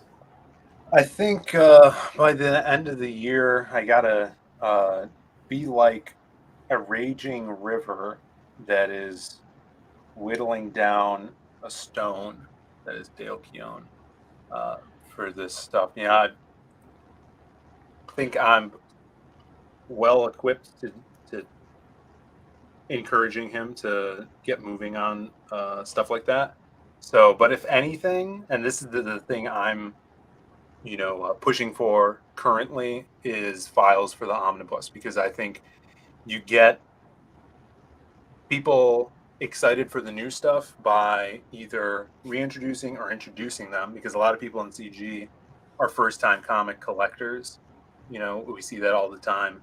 So there's a group that is not Red Pit. So getting them that omnibus is really important, and showing all the people outside of our sphere that Dale's back, putting out new, printed material, even though it's an omnibus, a new product that will get them excited and ready for the new series. So hopefully by closer to the holidays, we'll have some files that we could start gathering together. Awesome. Looking forward to it. Yeah. Panel, would you like to have a moment? Any last minute questions? Comments? any last minute praise from me? Mm-hmm. Yeah. Sing everybody's. And Phil. Thank you, Tommy. Thank you. Finally.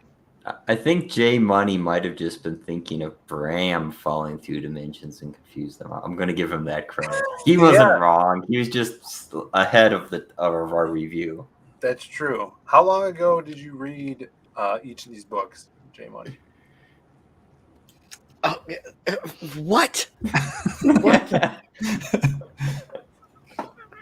It's some speed So reading. all I was saying is, the first book felt different than the second in terms of the storytelling, and in the second book, the shadow mended through all of the other ones. That's all I was saying.